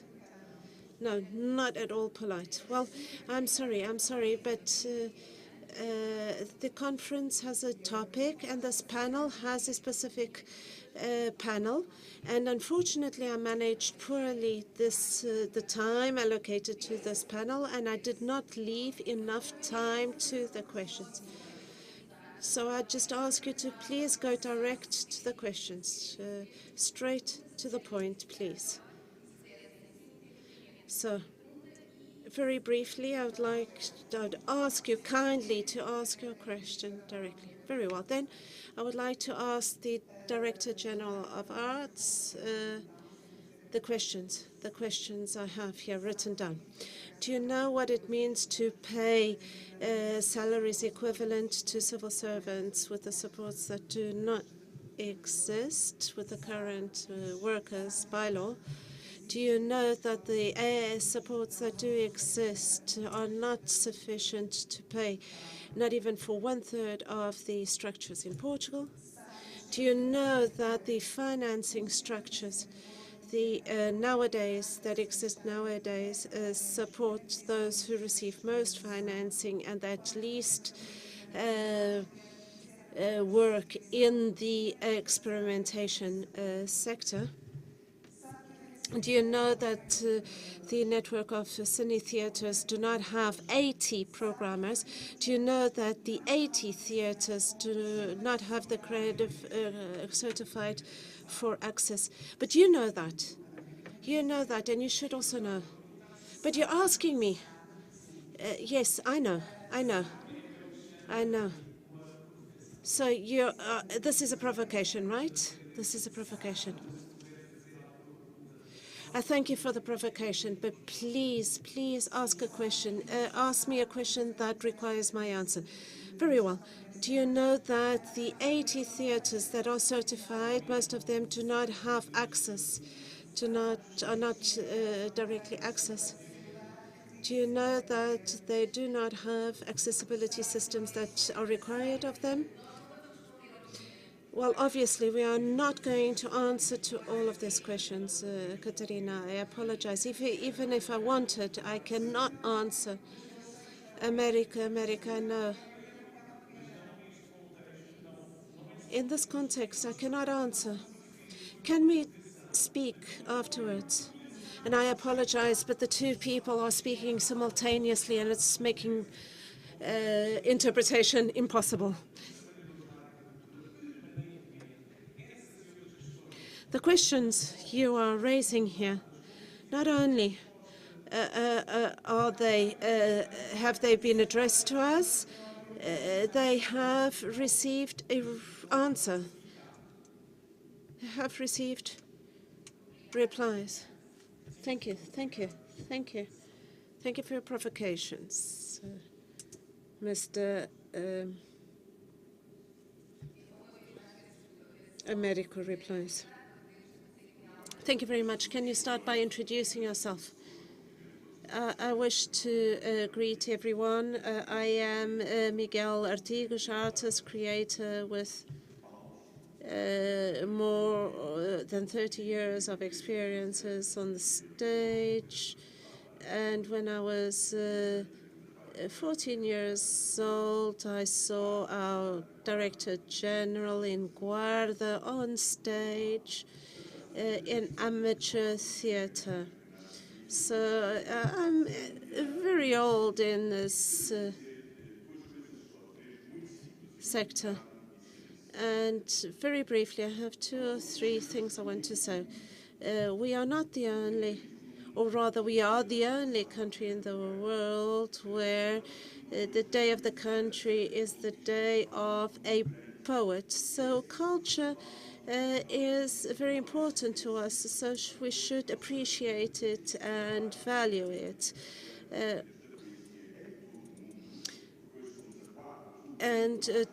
Nowadays, we are the 4th or the 5th most spoken language in the world, so we need to take through e-books or e-poetry. We need to take, because sometimes we are told that it's multidisciplinary. It's not drama, it's not theater, it's not. We're not that many working on this, but the fact is we take the language of Camões, of Fernando Pessoa to other countries, and lately I have worked more with them abroad than unfortunately in the country. Secondly, in 2017, I led, and your question, please, the need to preserve language and Portuguese culture that accounts for 4 or 5% of GDP, more than the textile or the automotive industry. And we need to preserve the language and give it the support that it needs to the Portuguese language. This is an issue indeed, but it is important to ensure its preservation and I think there is some openness to this, and there are some specific programs. But I was saying, in 2017, I signed a petition signed by almost 2,000 creators for the creation of the Artists Association, or the and we need to establish what it means to be an artist. That will be the first step. Because we are competing with people who are not artists. During the day they work as cash registers, and in the evenings they work in theatres, but they didn't learn theatre, they didn't learn drama, they didn't learn how to use their voice or develop any type of drama skills.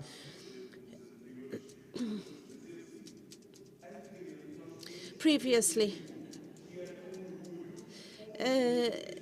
we proudly would say that we belong to the Amateurs Association and professionals, and we distinguished amateurs from professionals. The problem is that we come to the municipalities and to the town halls, and mayors and the councillors don't know the difference between amateurs or professionals. And they look at 2 budgets and they say the budgets are very different, and both of them will play Gil Vicente, a playwright in the Renaissance period, Portuguese playwright. So, as Miguel Targa, our dear poet from Coimbra, although he was born in Trás-os-Montes, in any venture, what is important is to depart and not to arrive. So we need to separate amateurs from professionals. The fact is that we do not live off subsidies from DG Arts, but we are faced with, and we have to compete with, unlawful competition. And I apologize for repeating. Can you please tell me what your question is? Well, I've finished. I've already spoken my mind. Actually, my question is, when will we have a artists association, which is so necessary? And since you gave me the floor again, I would like to know when the Saint Juan Theatre. And there are a lot of homeless people living under the edges of Saint Juan Theatre. People say that there is a lot of investment in culture, but it's not investment in culture, it's investment in public works. Investment in culture is investing in producers of culture. And there was a third hand in the air. Someone else had his or her hand in the air.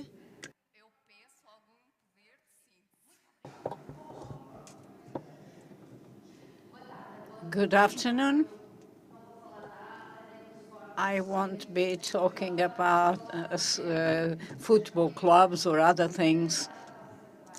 What we listened to was that theater, who have been on the stage for the whole day, I'd like to greet and say that everything you said and we heard is important. There's a lot to be done and said yet, and I hope everyone fills up the questionnaire. Besides stage, theater means the place from where you see. That's what it means etymologically. And what we saw was different definitions of the place where we see, from where we see. The group I represent is Fatias de Cá. It has a different set of characteristics that leaves us often at the mercy of some ideologies that are less kind and more, difficult. Our creators, our artists, when we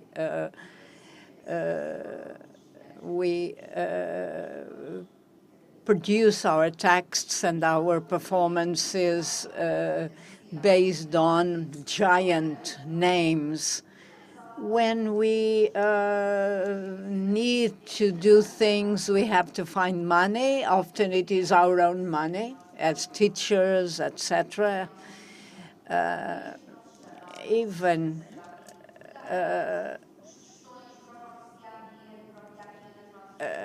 So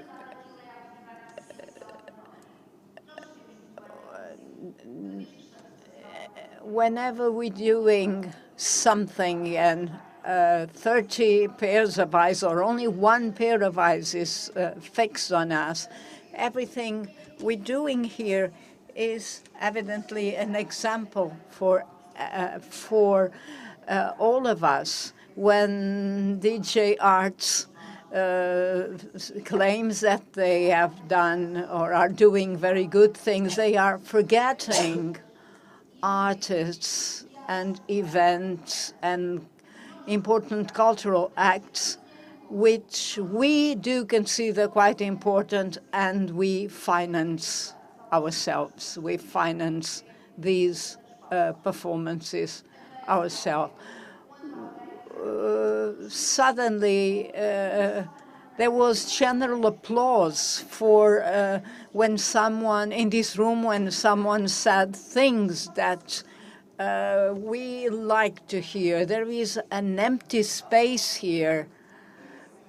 Peter Brook died last week, and this empty space leaves us unsatisfied. It's not a contrast or a difference between being an amateur or a professional artist. The fact that I have to earn money outside theater to finance theater, does it make me an amateur? Well, but this was not really the discussion. The discussion is about those who are these three different things and have to work to finance the other things. So, thank you. So we now wrap up this session after hearing the voices of the audience. Thank you, Heidi, for being online and for following our work. Thank you very much and for participating. See you tomorrow. Thank you very much.